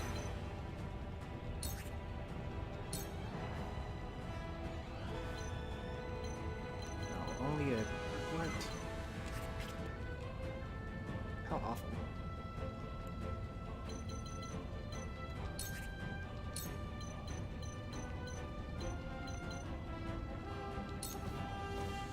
I won't stand for it! Defeat is not an option. 98% chance. Ah! Goodbye, Svarog. It's not over. You haven't bested me yet.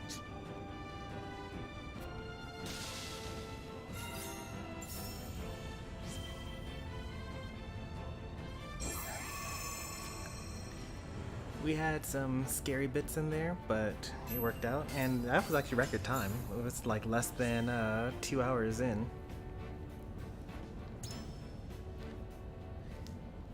Actually a little impressed. But we also have the whole story to watch now, so grab some popcorn. Your wounds are fatal, Svarog. Struggling will only hasten your demise. I can't believe we burned the whole town I am down. not yet beaten.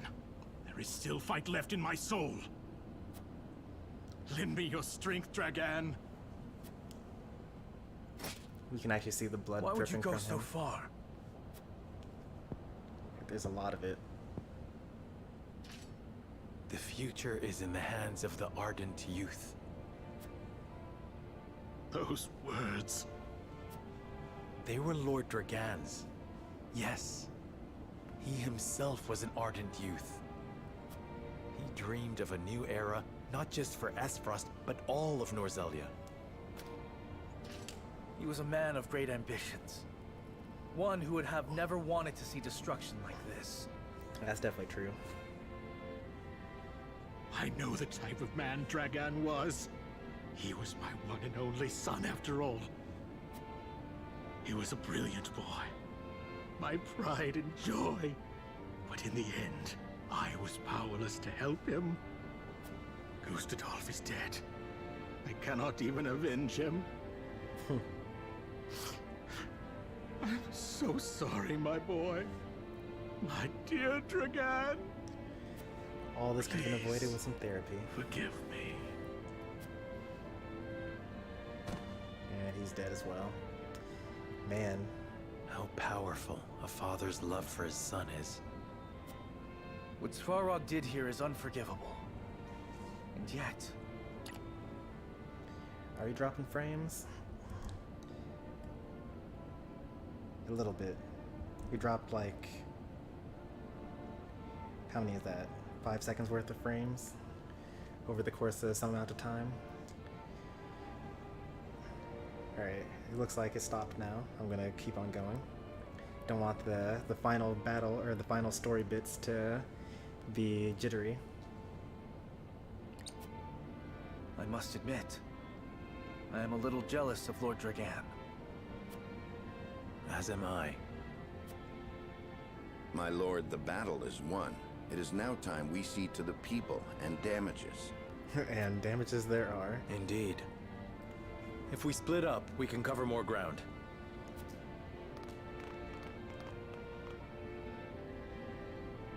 Svarog, if you see Lord Dragan, please tell him something for me. Tell him that the salt crystals are in good hands now, and that his will is paving the way to a new era.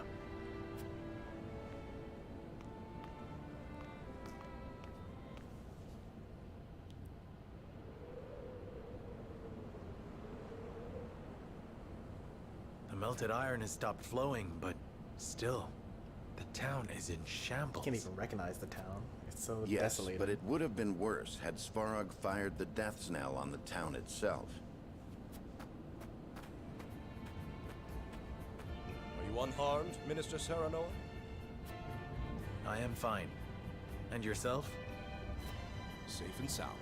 As frosty citizens and soldiers are being seen to by our Hyzantian forces. I cannot thank you enough. It appears we managed to avoid the worst. What of Svarog? He has been defeated. Then this is far from the worst. I dare say it may even be the best for us. If we expose Svarog to be the one behind all this destruction, we should be able to shake the people's solidarity. Not to mention the archives burnt down in all the commotion, saving us the trouble of dealing with it ourselves. Dealing with it ourselves? Oh, what? The archives? What are you talking boy. about? In truth, I had a secret assignment from the Holy One to dispose of the place. Oh man. What? Hyzant was evil all along? They had some ulterior motives for helping us? Who could have known this? Were we working for the bad guys all along? But why? The archives contain annals of Norzelia's knowledge. And that is precisely why. Knowledge stimulates greed. It would only be an obstacle to the goddess's teachings. So you mean to put knowledge only in the hands of the leaders? Phew. I wouldn't say that. But I heard the death knell in Frost's possession was created using knowledge from that very library. That is true. I believe the Holy One means for knowledge like that to be controlled. Certainly if there are other records like Orlea's diary, people may begin to doubt the goddess's teachings. Cool. Exactly. And had we openly set fire to the archives, we would be faced with a powerful backlash from the people. Which is why we were fortunate to have Svarog do it, however unintentionally. Merging with Frost will be even easier than we thought. Our repute raised, we can now bring peace and stability to Norzelia. Just as we had hoped.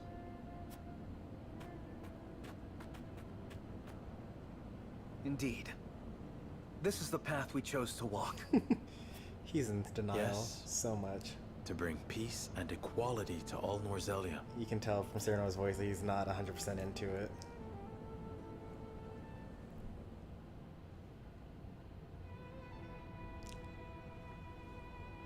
Several days later, do we get to see the Hierophant? Serenoa Wolford, reporting in. Ooh, look at that. He's got a new outfit. I got myself the Saintly Seven robes.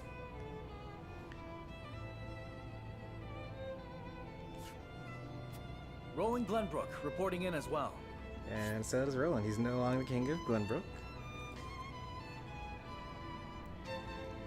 A young man granted a place among the Saintly Seven for offering both crystals to the Hierophant. Those robes suit you two very well. They really do. I'm upset at how they got them, but the robes do look good on them. Still dropping frames for some reason. I'm gonna wait until it stops.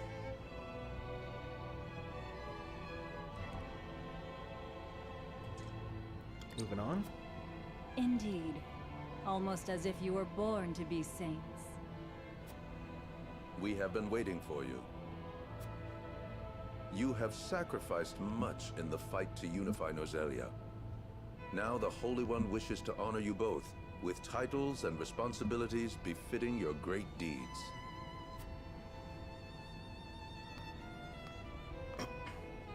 Serenoa Wolford, you are to be Glenbrook's counsel.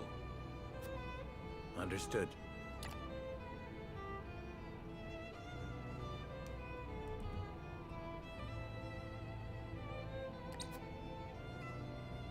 And you, Roland Glenbrook, you are to be the Minister of Salt, in charge of inspecting both the source and the mines. position I take with honor. So, does he get to free the Our Roselle now? three nations are now one. A new age of harmony, unified under the goddess. As the Saintly Seven, it falls to us to guide the people and show them our unwavering faith in the Hierophant, the goddess, and the teachings. And we shall, for the new age of Norzelia. May the goddess be with us.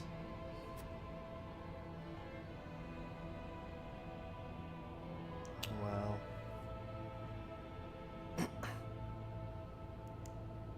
Just wow.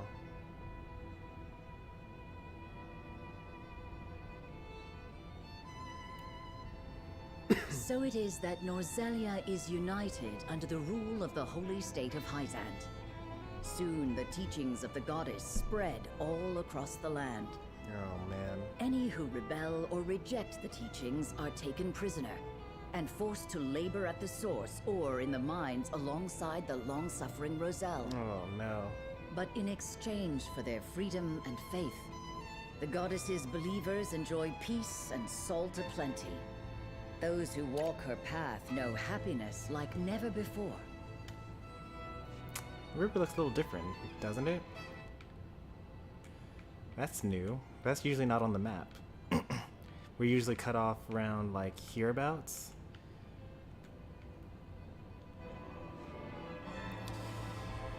Oh boy, alright.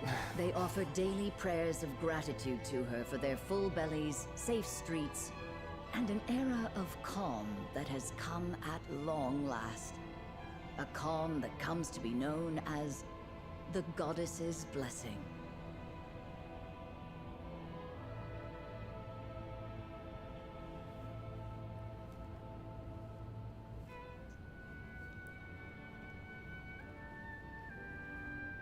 Epilogue. A world free of sin.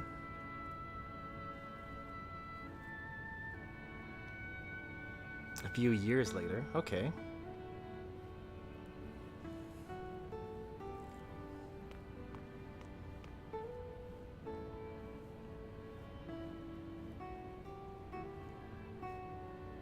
I barely recognize this place anymore.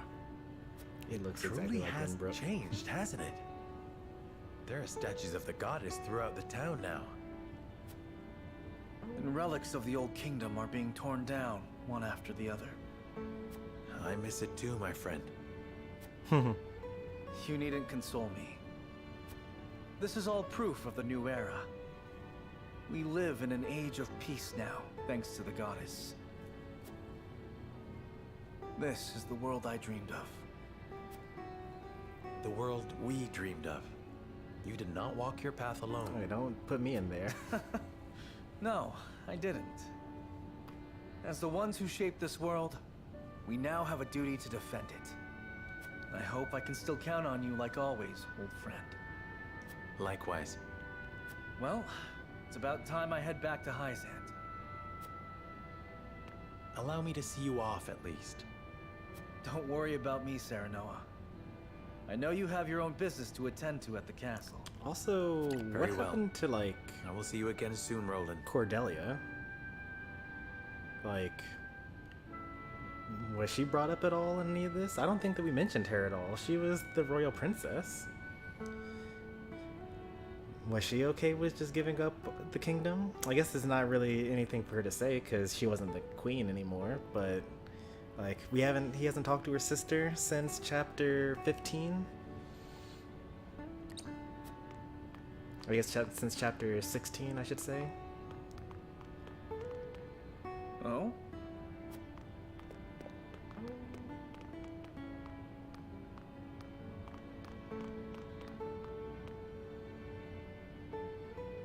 Dear Goddess of Salt, thank you for blessing me and my little sister again today. Thank you. Mother, Father, can you hear us? We're happy again, thanks to the goddess.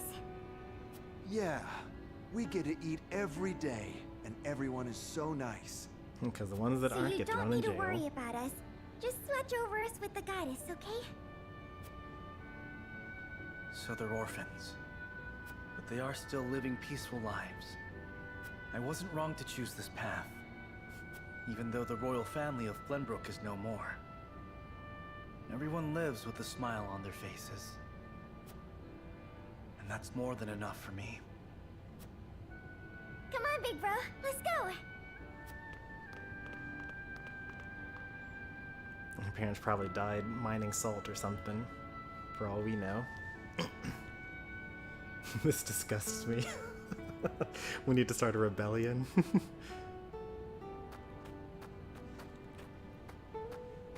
Oh, Miss Gila. Domain. Hello there. How are you doing today? We're doing just fine as always. We got all the salt we need here. Life's never been better. Wonder if Roland's title updated. Yep, he now oversees all matters pertaining to salt. There you go. That was updated. I want to see Gila's as well. Official in the Byzantian territory of Wolfort. Frederica's former attendant. She remained with House Wolfort and Ser Serenoa at Frederica's behest. Yikes. What's Serenoa's as well?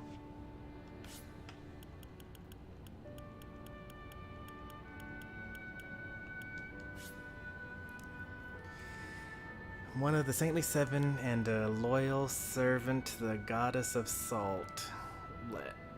The Hierophant has appointed him to be Glenbrook's consul. We couldn't be happier with House Wolfort, to tell the truth. It pleases me to hear you say so. If there's ever anything you need, simply say the word. Of course.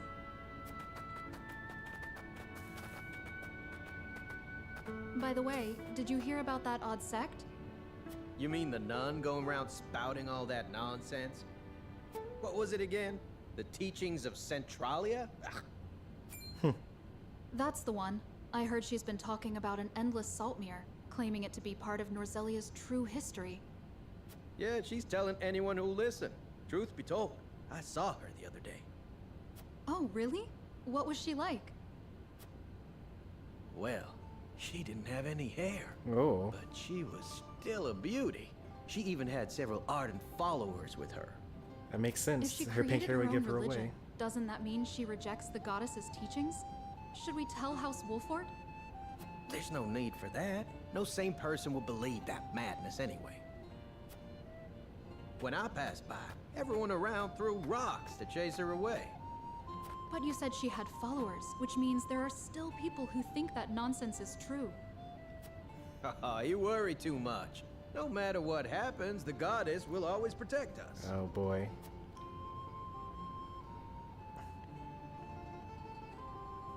So you haven't given up the fight for the Roselle. You stayed true to yourself and never stopped listening to your heart. Unlike the rest of House Wolfort.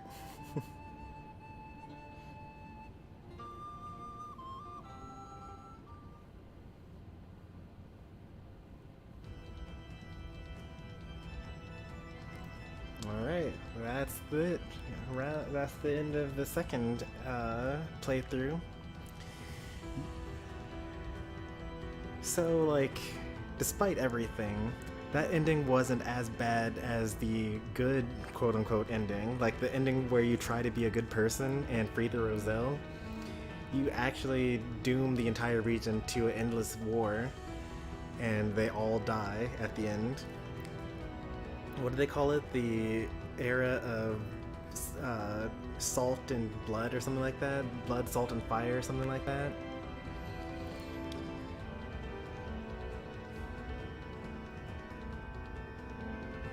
But there's still, like, the same undertones, like, right? So the people that don't agree with the goddess teaching are reported to the Saintly Seven and then shipped off to the mines to mine salt. So, like, it's still just as bad as it was before. But as long as you don't visit the mine and don't visit the source, you know, you're wealthy. the music that's playing now is belongs to Gusadolf, I believe. This is Esfrost's theme, which is surprising because you would think that they would give us Hyzant's theme, or the Saint May 7 theme for this.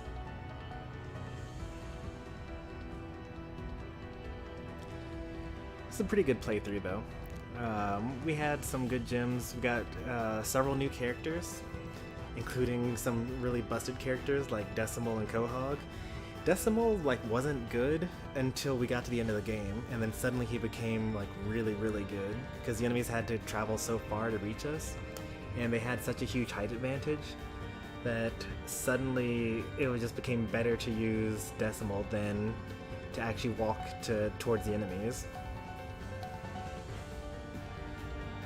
And of course, you know, Quahog was super broken. Like the whole stop time stuff that I did in the last thing, that would just basically killed like 5 enemies, including multiple healers and the mages and whatnot.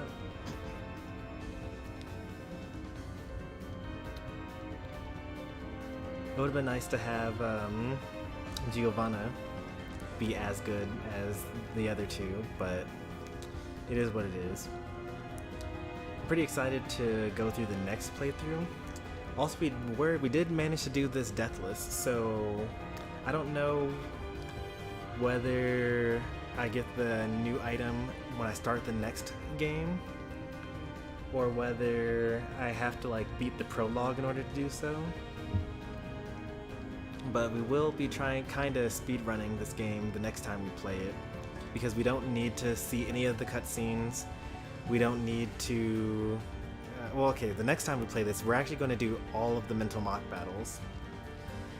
Not all of them. We're going to do as many as we can. We're going to... whatever chapter we start at, we're going to play until I play it for about 3 hours doing just mental mock battles. And then we will, after that, we'll end the stream. And then once we're done with all the mental mock battles, we're going to go through and do basically everything. Like chapters 1 through 7. Because chapter 7 is going to be the first time that we have a chance to have a branching story path that we haven't seen before. We've already done all the exploration and all of the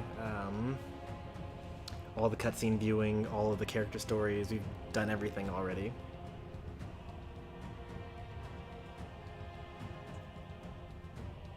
That would probably end up in the source for Betrayal.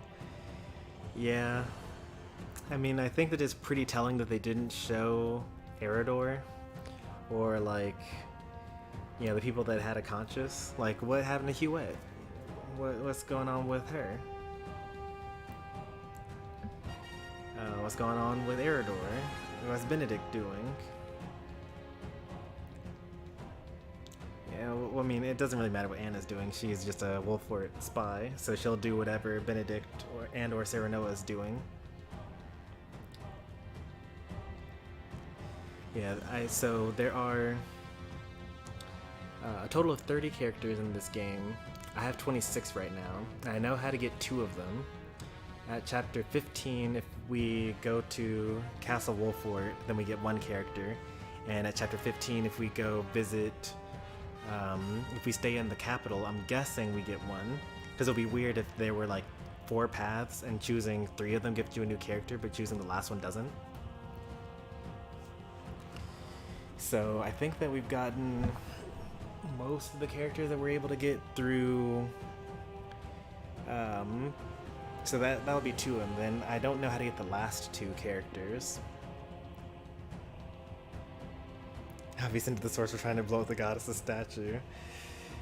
I mean, I think it's so cool that they had Frederica shave her head to get rid of her pink hair, and then basically become, you know, a nun of the Church of Centralia. So like, that's like its own whole story thing. Like, you could make a whole video game of Frederica basically trying to get a group of people to follow her so that she could eventually overturn Hyzant.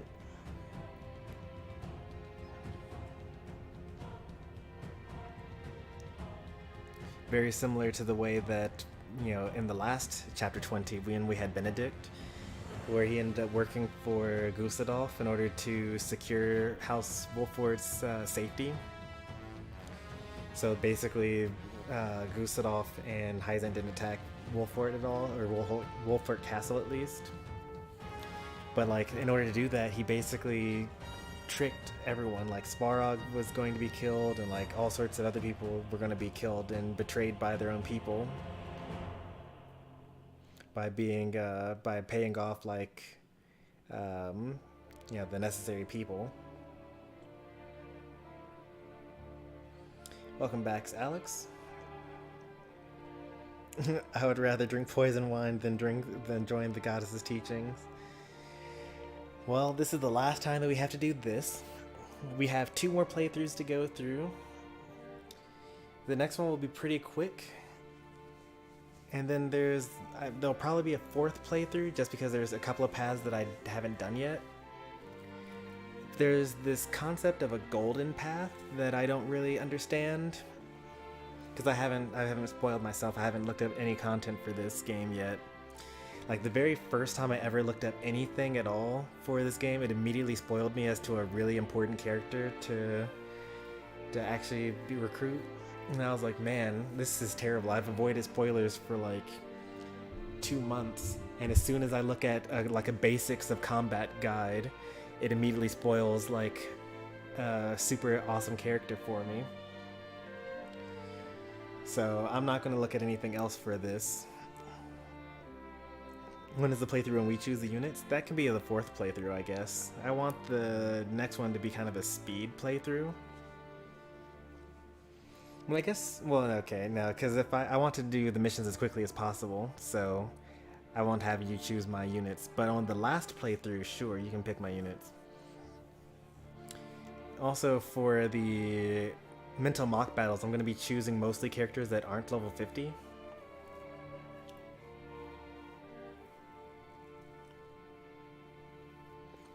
So all the characters that we've been using up until now basically are going to be benched. This is the Royal Line of Glenbrook's music. I feel like most of the soundtrack is going to make it to the gaming music soundtrack that I have. I wish that Flanagan was a little more accurate. Yeah, that would be worth looking into, like buying accuracy bracelets for him. Flanagan isn't that bad of a tank. Like, he has basically a built-in vitality ring and a built-in grounding amulet. And he can fly places. So he can do things like taunt an enemy and then like fly away to make them go like really weird locations. He also has this really cool ability that makes adjacent allies take less damage for 3 turns. Which is pretty cool, I guess. Like, I didn't get it because, you know, usually he's just holding the line and he's the only person that can get hit at all.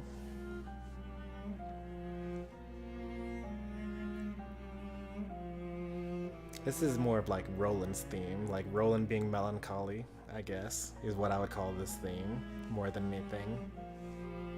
Oh, Decimal.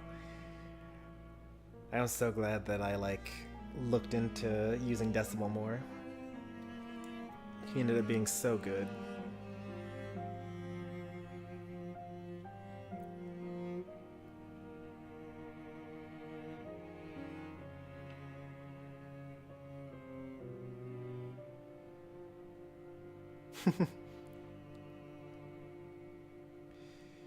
Yeah, I don't use Roland at all.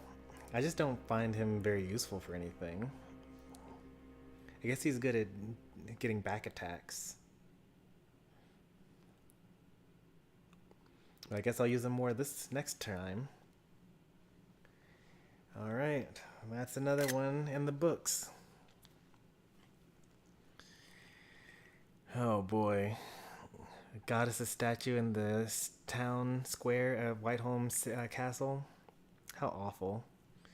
We achieved peace, but at what cost? It literally did cost us everything. Like, we don't have a kingdom. We gave up the subjects.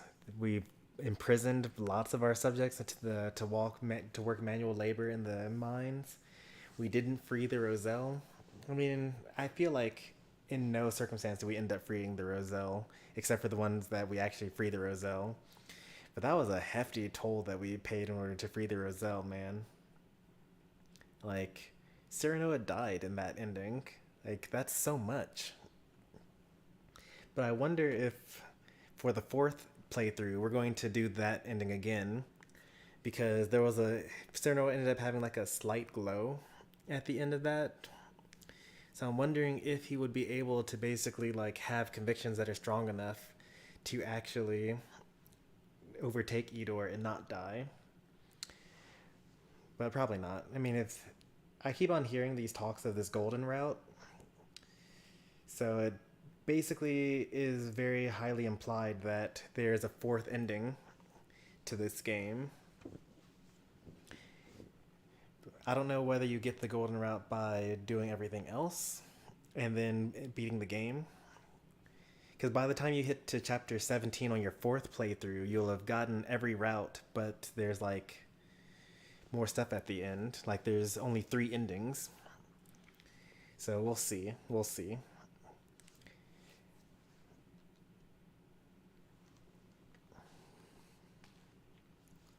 Like, there's no way that the game would make you...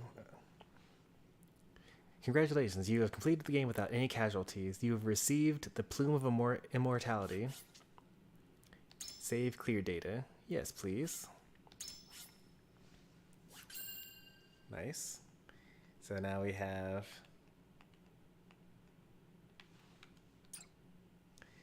2 save files with clear data. And I do want to start up another New Game Plus now, just to look at what the Plume of Immortality is and like plan out what we're doing for the final thing. And it's not going to take very long anyway. So here's the first playthrough, 79 hours, really 80, or 79, really 79.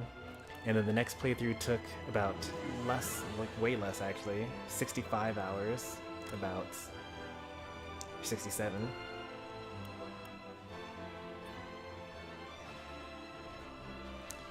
The what now? The Plume of Immortality. Let's take a look at it. Being a new game using clear data from this New Game Plus. Obviously, we're going to go on hard, because why wouldn't we? Quick save data will be cleared. Yep.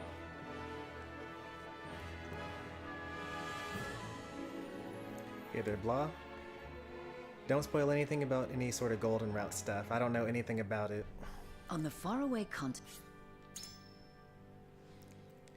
This is just going to be a 3rd playthrough because I want to see Benedict's ending. 4th playthrough, maybe I'll look into whatever this golden route thing is. But welcome to the channel though.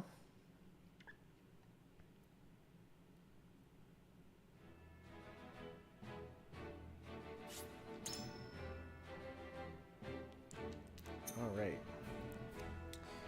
So, go into the encampment. See what we get here.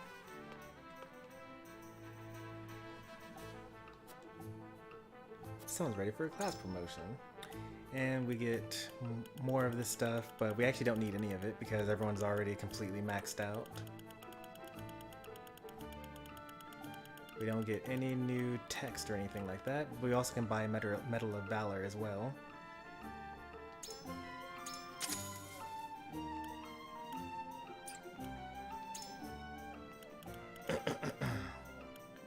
Alright, last 2. Medina gets to get her final form, Medicine Master.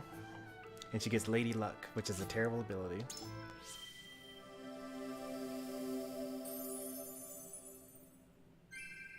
I hear the cries of those in need. And we get to do Piccoletta as the final upgrade. Switch places, another terrible ability. Like, it costs 3 to use a decoy. I live to amaze! Like, you'd have to save for so much and not use ball toss. Like, if there were like a ball toss TP down item, then maybe Picoletto would be amazing. But otherwise, Alright, let's talk to the new Medicine Master. Impeccable timing, my lord. I have something to report.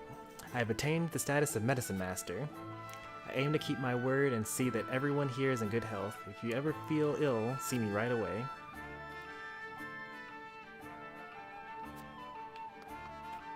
And then Picoletta is over here hiding behind Lord Cyrano. You'll never guess what happened. I'm even better at throwing my ball than before. Everyone says so. Our ringmaster used to say if I practice hard enough, I could be a trick master. I think I've finally done it. I want to end this war right now so the whole realm can see my circus. Except the war hasn't even begun yet. The war hasn't even begun yet. Got some stuff taken care of when you're up for it. Ooh, okay. There are actually completely new mental mock battles here that are all level 50, and they give superior content. If even a single enemy reaches the goddess's statue, you'll fail. Defeat your enemies as soon as they appear or risk becoming overrun. Twins Gate. Drive back the enemy as they attempt to capture Twins Gate. Those with experience defending the stronghold may find effective strategies for when the time comes to strike. That's funny. And Liftoff at the Fox Domain. Use the lifts to get the drop on your opponents while staving off their assault. Protect Serenoa and ascend the hill to engage the enemy general. And then this is the one that we couldn't do because we didn't have Frederica in the party. In the midst of the battle of attrition, your foe will pierce your defenses and aim for Frederica whenever the opportunity presents itself. So they just always try to attack Frederica. You must walk the razor's edge between defense and offense to emerge victorious. That's pretty cool. I like that. We're going to try to do all of these before we even go to the first battle in this game. So we should get everyone at the max level, probably, most likely. Very likely that's going to happen. Let's see what the Plume of Invincibility, Immortality is. The Plume of Immortality grants a 50% chance of revival after falling in battle. That is awful. That is the worst thing ever. I can't believe I did a deathless run for that.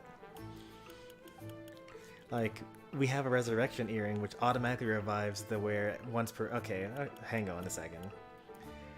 So, technically the resurrection earring will always revive someone once. The Plume of Immortality technically has a 50% chance of constantly reviving them. So it's like not terrible, but like 50% chance, that's like terrible.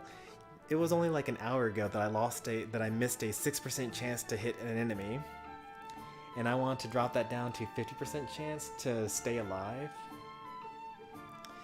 But I'm glad that it's a terrible reward, because I actually really don't like doing deathless runs.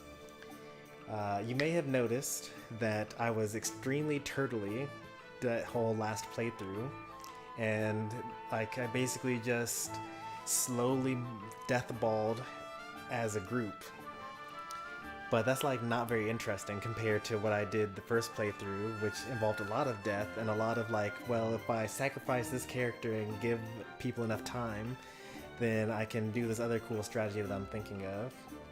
So I think that it's a little bit of a good thing that it's not that good, because now I don't have to necessarily do this next playthrough won't necessarily be deathless. It also allows me to use these other quietuses, because things like revitalize and restore, not restore, but revive, whatever the thing is called, rejuvenate, would be something that is actually usable when you're not deathless.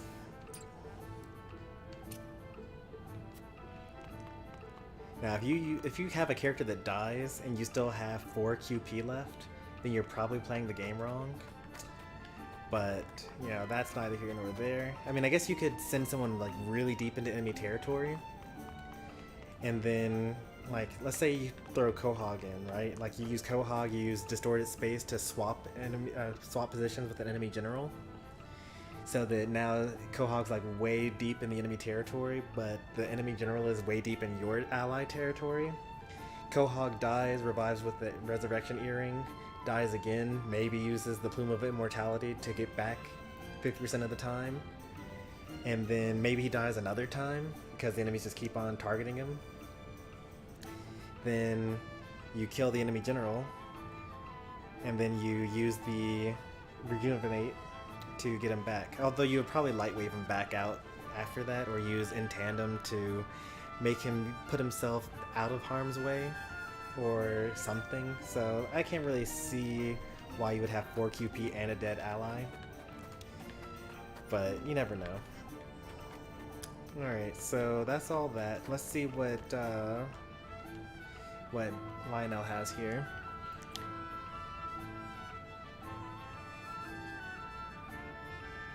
Merchants who go through the Norzelia Consortium are able to pass easily in and out of the other nations, meaning they are privy to information that others are not. Well, that's not a hint or for anything. Alright. Last time he had a hint for, like, basically, it would be really cool if you know, beat the game deathless. Hint, hint, nudge, nudge, wink, wink. But he doesn't have any such hints this time around.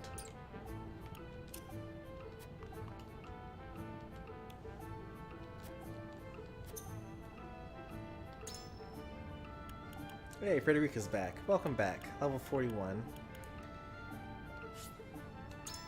Call it even. Magic defense up +1. Forsake your entire race and people. And give everyone over to the goddess's teachings. Make you go into exile for years. Trying to rebel against the Holy State's teachings. Yeah, I think we're even now. Alright, water under the bridge.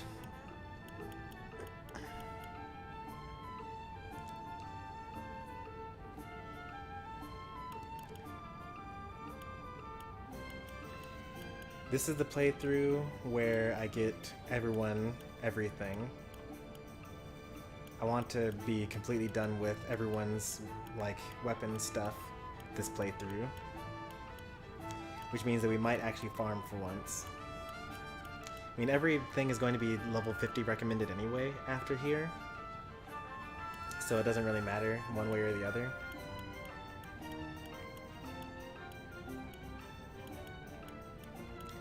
I do want to get this superior iron, I'll need it. I mean, now that I have quests that specifically give me superior materials. We defeated Evil Stormy, we did. Next we get Speed Stormy, but it'll take a little bit for that to happen. It's going to be basically just mental mock battles for probably the next 2 or 3 streams. And then after that, we speed through the story to get to chapter 7 as quickly as possible. Because that's the next time we actually get to look at anything that is interesting.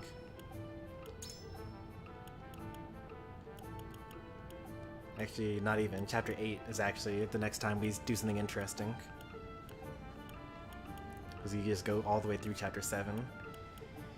So, do we want to give up Roland this time, or... I think we'll give up Roland again. No, let's protect Roland this time. I don't know.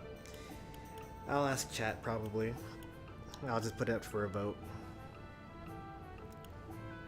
It doesn't really matter that much because whatever we do this time, we just do the other one next time. Because we need to basically give up Roland and then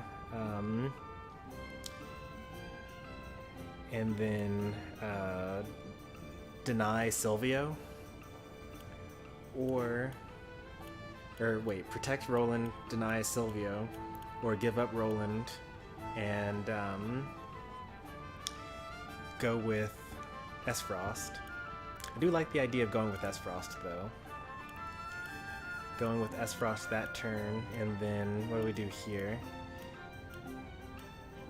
And then we don't give the we don't do the illicit salt trade, but actually succeed in convincing the council that he's guilty.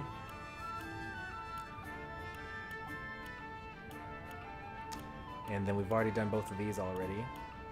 And then chapter 13, we blow up the bridge. Frederica's choice. And then chapter 15, we go visit Castle Wolfort. And then we do the final value for chapter 17.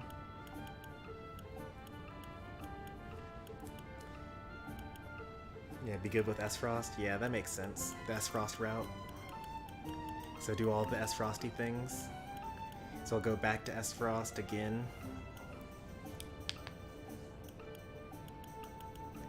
S-Frost.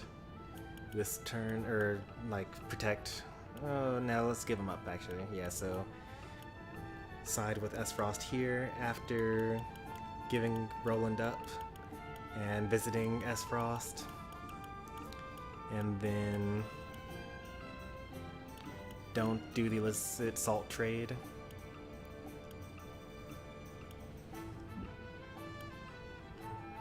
I wonder what the other thing to do would be if I don't give up if I don't give up Roland's secret identity.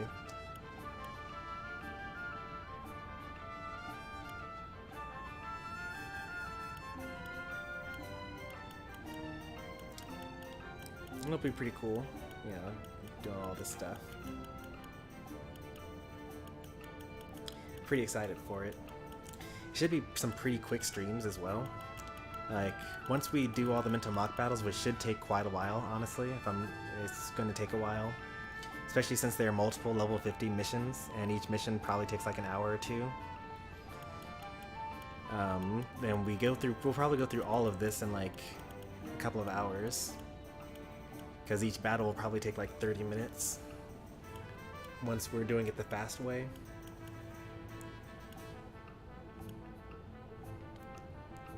And then, especially if we use Quahog. Yeah, and Decimal. Quahog plus Decimal is actually kind of broken, now that I'm thinking about it. With Corentin as well, like Glacial every single time. I don't know if Frederica's Blaze attack will work if she's stopped at the moment. Like, will she cast it? Or will she not? I don't know. She probably would just stop casting. Finding something worthy to defend.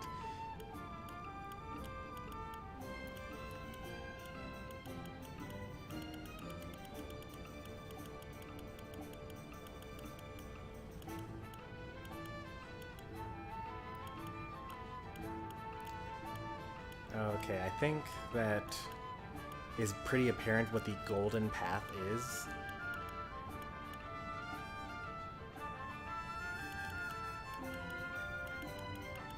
But maybe I'm reading too much into it.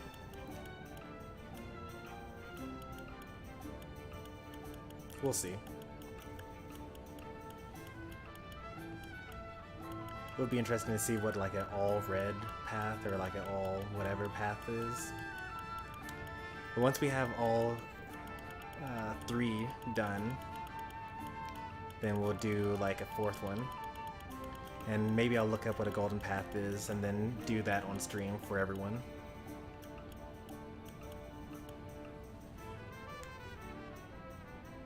This golden path doesn't seem too golden to me.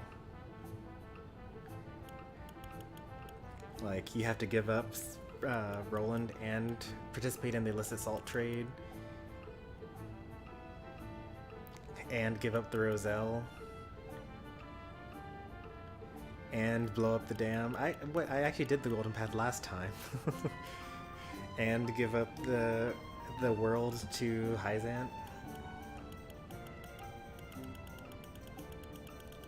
definitely reading too much into it. I guess the only thing that I wouldn't have done is do whatever I needed to do here. Or not here. Here, at chapter 15, to be golden. So there's a chance I can end up having to do this 5 times, if like you have to do a very particular path in order to get to a super special final ending, then I'll have to do this 5 times, which is fine. It's not that big of a deal. I enjoyed the game enough to do that. When we do viewers choose the units, we won't have a full team. That's okay.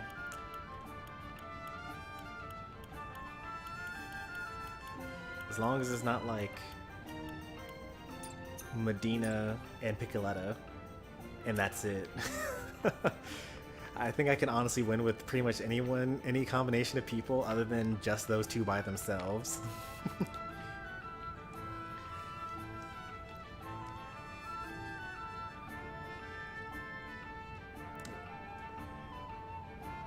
I'm actually thinking about how I would actually do that particular group. I mean, I'd have to obviously buy 99 healing potions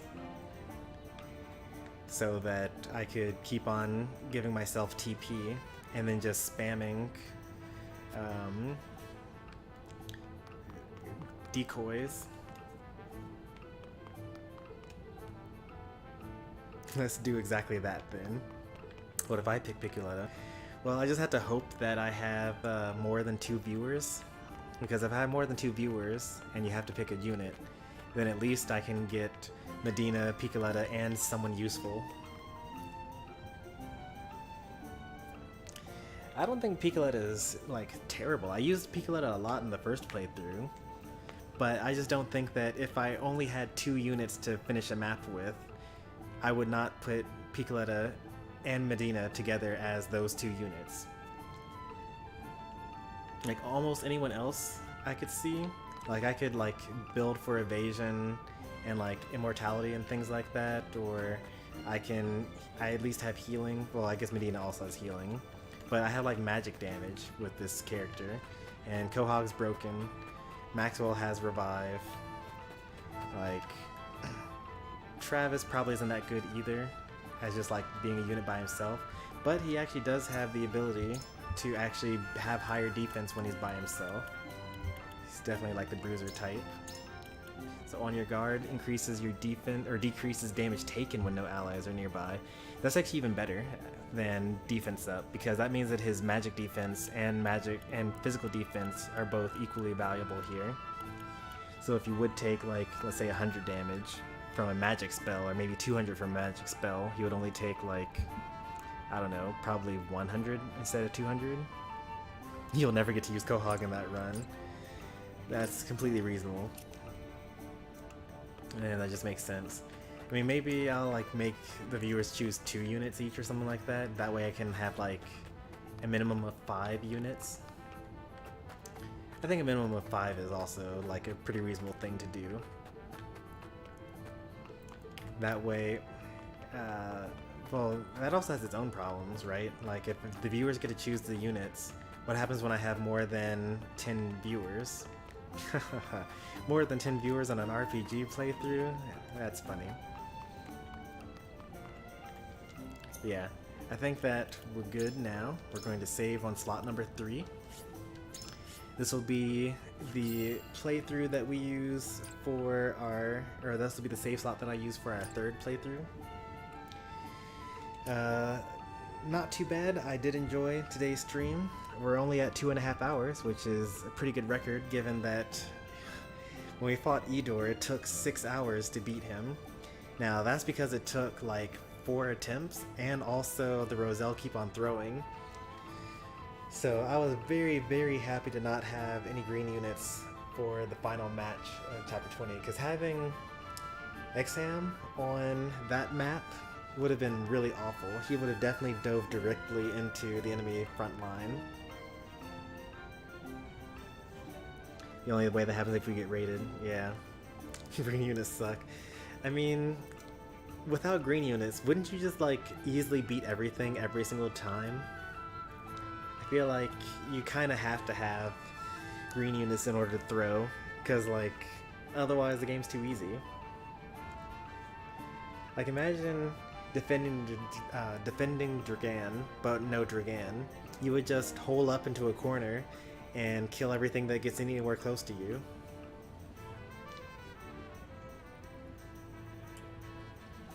And I feel like generally, like most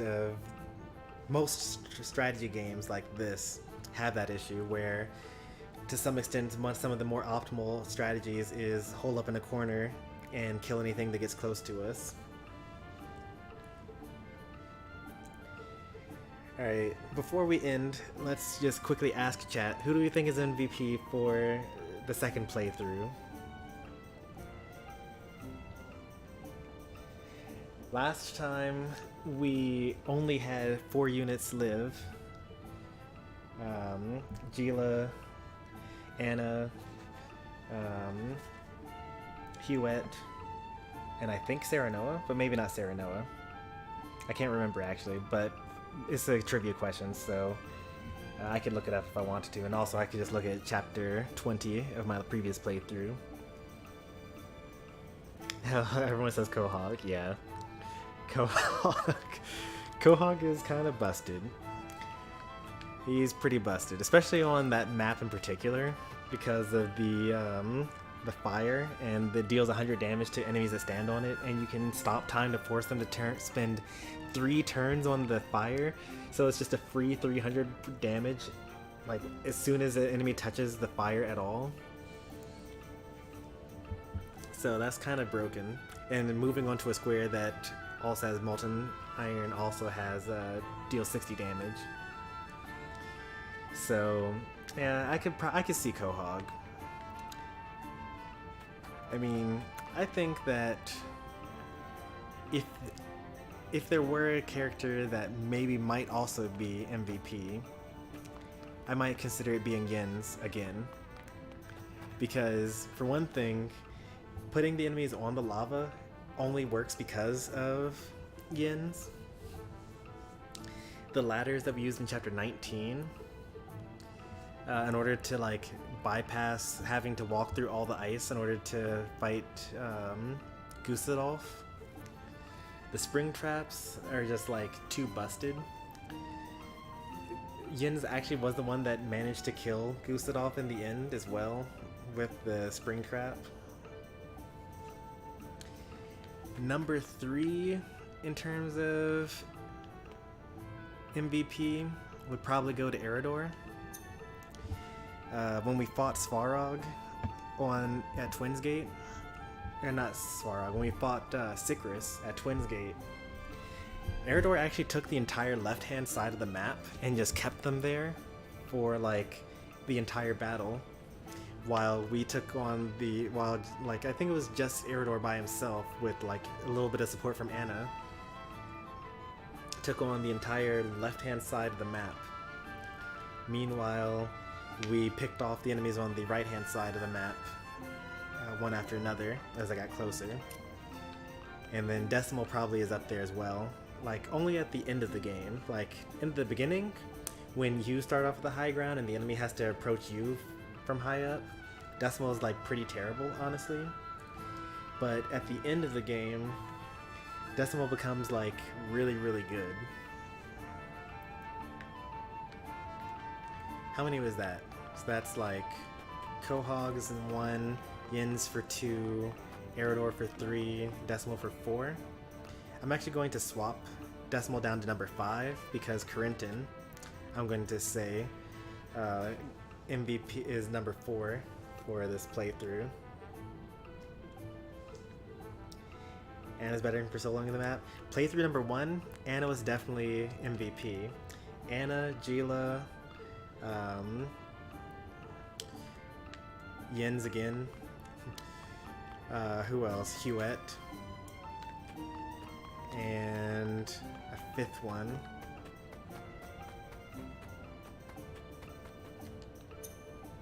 Probably Eridor again for number 5 for the first playthrough, or maybe Archibald. No, not really.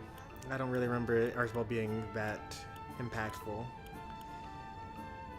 I mean, I'm slowly rewatching through my first playthrough because I'm trying to put timestamps into the chapters so that like YouTube can actually put it into chapters. Archibald might be either 5 or 6, or Eridor would be 5 or 6. I mean, playthrough number 1 was so different anyway, because, you know, you didn't have a lot of characters at first.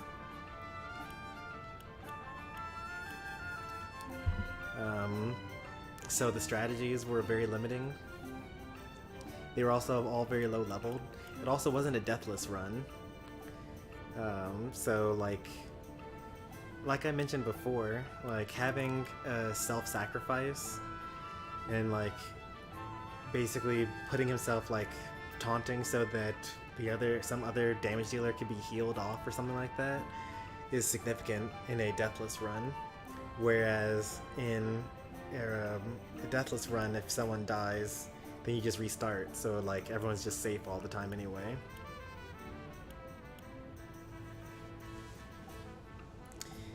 I already have some plans about some of the maps we're going to do. I'm not going to tell you what my strategy is, but I have a plan in particular for Chapter 5 that I really hope works out very well, because it's going to be pretty cool.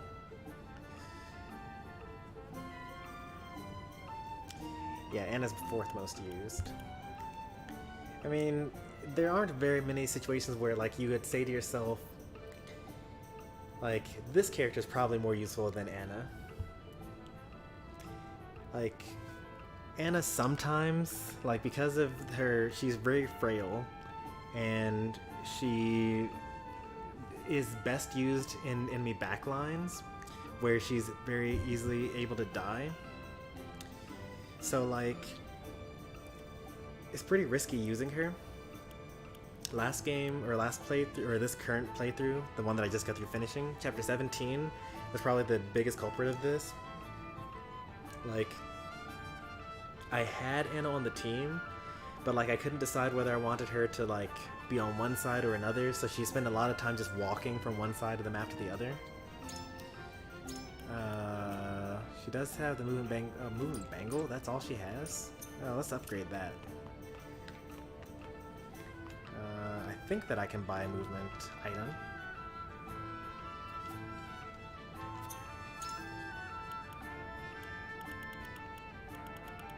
No, movement is not one of the things you can buy here. Hey, I could buy this, increase the amount of EXP you earn in battle, as most of the characters are like at the level cap basically already. Kind of want to go broke before we end the stream as well.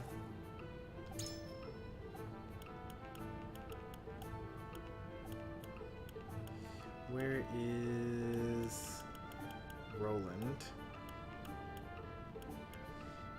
There we go. So the critical necklace deals extra damage from critical hits.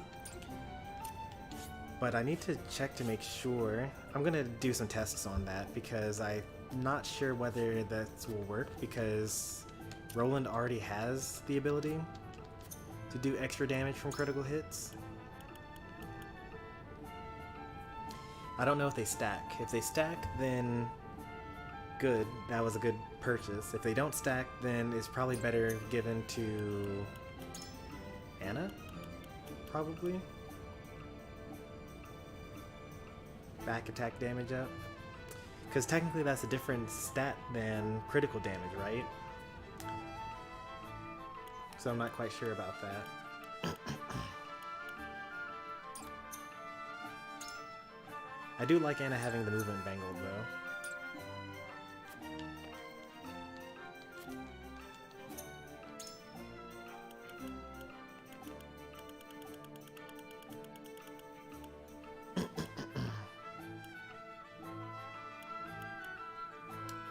Evasion bangle, or evasion bracelet.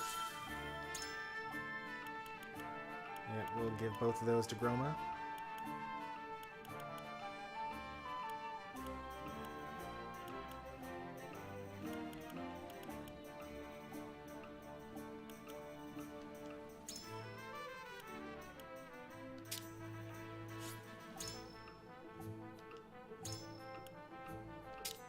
78 evasion.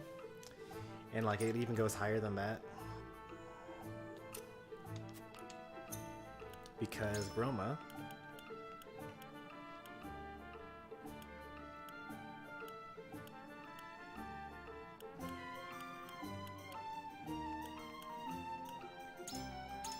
has Desperate Evasion.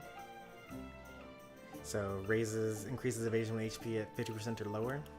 She also has Eliminate and Evade. Increase your evasion for 3 turns when you defeat an enemy. And the reason why it's so important for her to have evasion is because she's got Cross Counter. Counter attack when you evade an enemy attack.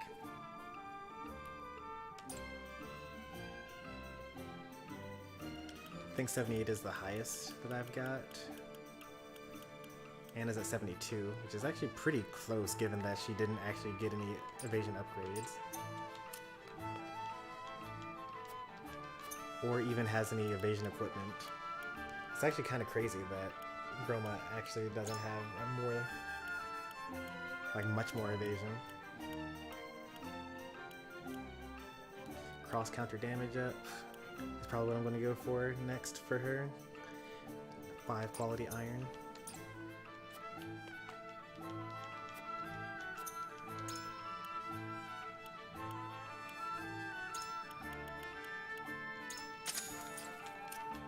I don't think we're gonna run out of money.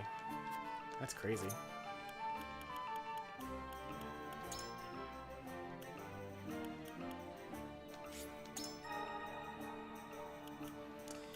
And then we'll get these as well. Oh, I can actually get these right now. 10 quality iron. Yeah, Deathless runs are like a fun challenge. But like, I don't know. It's kind of cool to just like do interesting things. I actually was thinking about basically putting a poll on the community tab about like, because there are a couple of choices, right? You could do hard mode, right? With optimal builds. Like I could do hard mode Deathless easily, probably from now on. And it wouldn't be even that difficult. But you could also do like, normal mode with interesting builds, or like easy mode with mean builds. Like, I wouldn't mind going through easy mode with Medina and Piccoletta as the only units. Like, that'd be hilarious, right?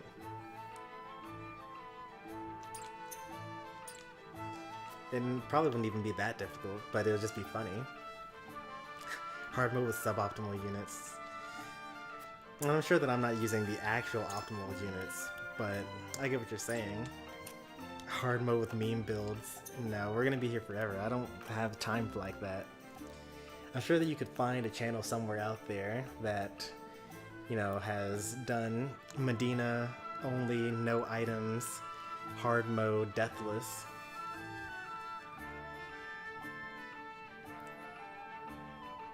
But I feel like at some point in time you'd just be using the Plume of Immortality and just hoping for good rolls more often than not. In fact, I actually know for a fact that there are people that do Deathless, itemless missions, because when I was investigating what counts and what doesn't count for Deathless, like if you die but you have an auto revive one, are you still Deathless? So I did investigate some of that stuff because I wanted to know what counted and what didn't count. And I did run across some people that were doing Deathless itemless.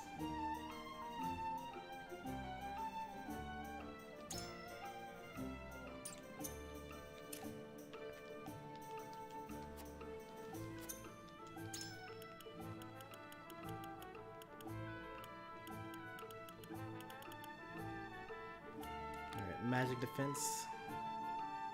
Increase your magic defense by 4. I kind of want to buy it, but at the same time I know it's not going to save Eridor or Flanagan anyway.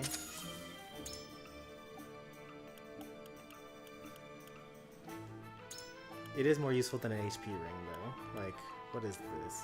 HP by 10? That's not going to make a difference.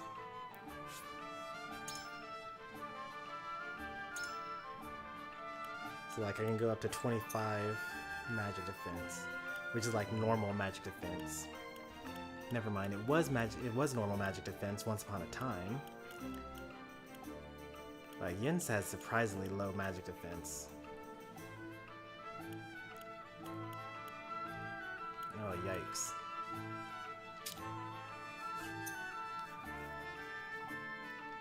Accuracy bracelet.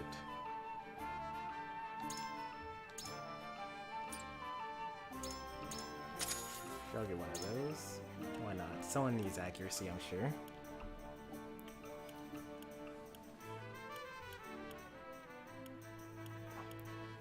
Even though I'm spending all this money now, the fact that I'm going to go through and do all of the mental mock battles means that I'm not really actually losing on anything here. I don't think Archibald needs accuracy. What does Archibald have? Oh, Archibald has the cool set. Black anklet with red scarf. That's my favorite setup, actually. Because if Archibald kills people, then he gets to heal. But if he doesn't kill people, then he just eventually kills himself with the black anklet. Some people would probably do the Bangle of Vitality with the black anklet, which is also a good idea. So you like lose HP, but then you gain HP, but then you have higher stats in every single way. Yeah, he doesn't need it. I'm gonna give it to someone like Roland. Flanagan also kind of needs it, right? I'll give it to Roland here. He desperately needs the accuracy.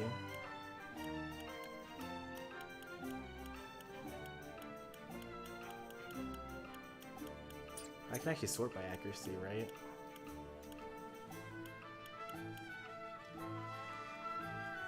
Yeah, I'll give it to him.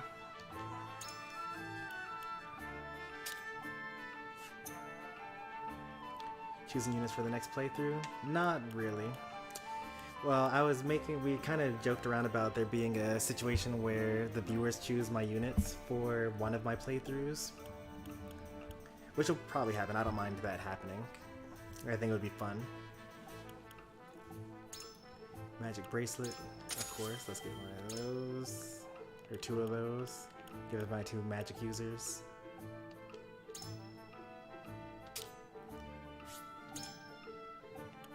And Frederica gets the other one.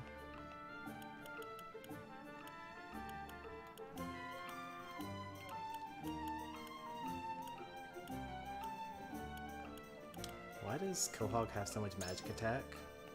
He literally does not need it, like, at all.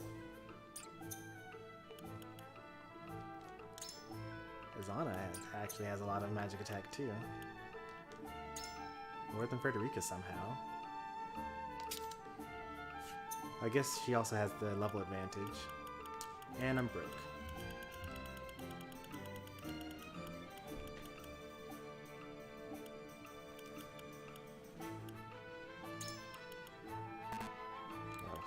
I'm not even... Okay, I'm actually pretty broke. I'm more broke than I thought I was going to be.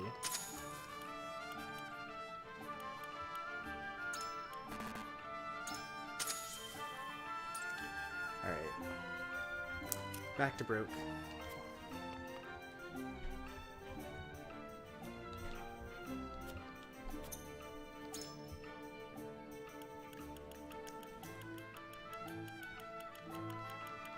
Alright, now for real, I'm done. Just shy of 3 hours.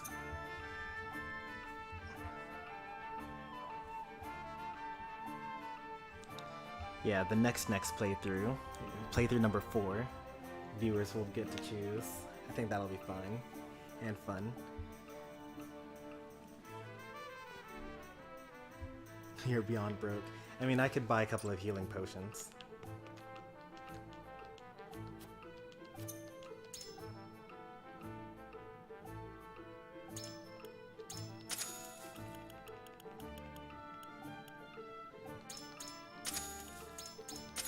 There we go. Now I'm beyond broke.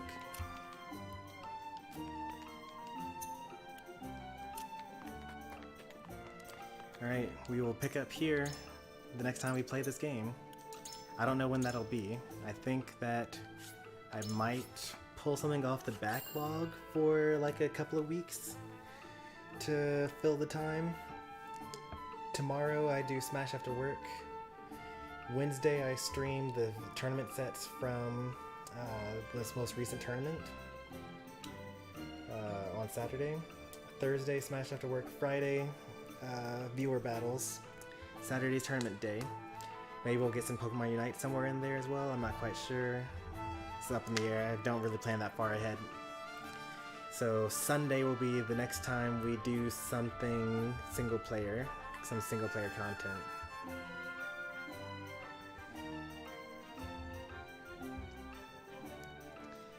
I hope Puffy surpasses Stormy. That's not going to happen. Stormy started off way behind Mr. Puffy and has like surpassed it. So the thing about Stormy is that it watches like all of my at-home streams. The only time that Stormy isn't watching and isn't accumulating watch time is when I'm doing Smash After Work. So the only hope that you would have of ever actually surpassing Stormy would be to watch all of the content like ever on the streams here, and then make up for lost time by also watching the Smash After Work streams where I actually turned off Stormy.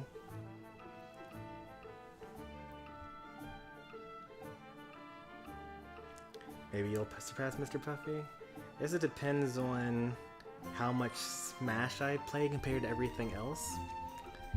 Like, yeah, I think it mostly comes down to that, really. I mean, Puffy and I would watch my streams while, like, doing other things around the house, like drawing or whatever, things like that. His Streamlabs is even on, yes. Well, yeah, Streamlabs has to be live as well. Sometimes Streamlabs dies for a couple of months or a couple of weeks, and then I eventually like am not lazy enough and I just actually turn it back on again. Which is funny because all I have to do is just press the one button twice. Or I guess technically it's 3 buttons. I have to press 3 buttons. I have to click the button that opens up the dashboard, click on CloudBot, turn it off, turn it back on again. 4 buttons. Too much work though. Especially if I'm streaming currently, like, because I don't like to open up new websites when I'm streaming. When I get my new PC, which it will happen sometime in the sometime future, I already actually have an idea of what I'm going to buy, but I'm too frugal to just like buy it on a whim, so I'm going to kind of just like sit and not buy it for like a year or something like that. But when I get my new PC, it'll be powerful enough for me to do like all sorts of stuff. Like I'll be able to stream directly on while watching the television or while watching the computer, and I'll have a second monitor to actually watch chat separately. And maybe I'll get one of those Stream Deck things a year later or something like that. Yeah, but that's all like way future plans. For now though, it's just me and my laptop that's too weak to do anything other than just stream. And actually that's all I can really do, just stream. And maybe, well actually that's not true, I do run Streamlabs on it as well. Sometimes I do turn off Stormy though, because it takes up too much CPU. Yeah, that's all I got. That's enough rambling, we just crossed the 3-hour mark. If you enjoyed today's stream, be sure to leave a like. If you want to see more from me, be sure to subscribe. I already gave the schedule for this week, so I'll see you then. Take care and goodbye. Have a good night, everyone.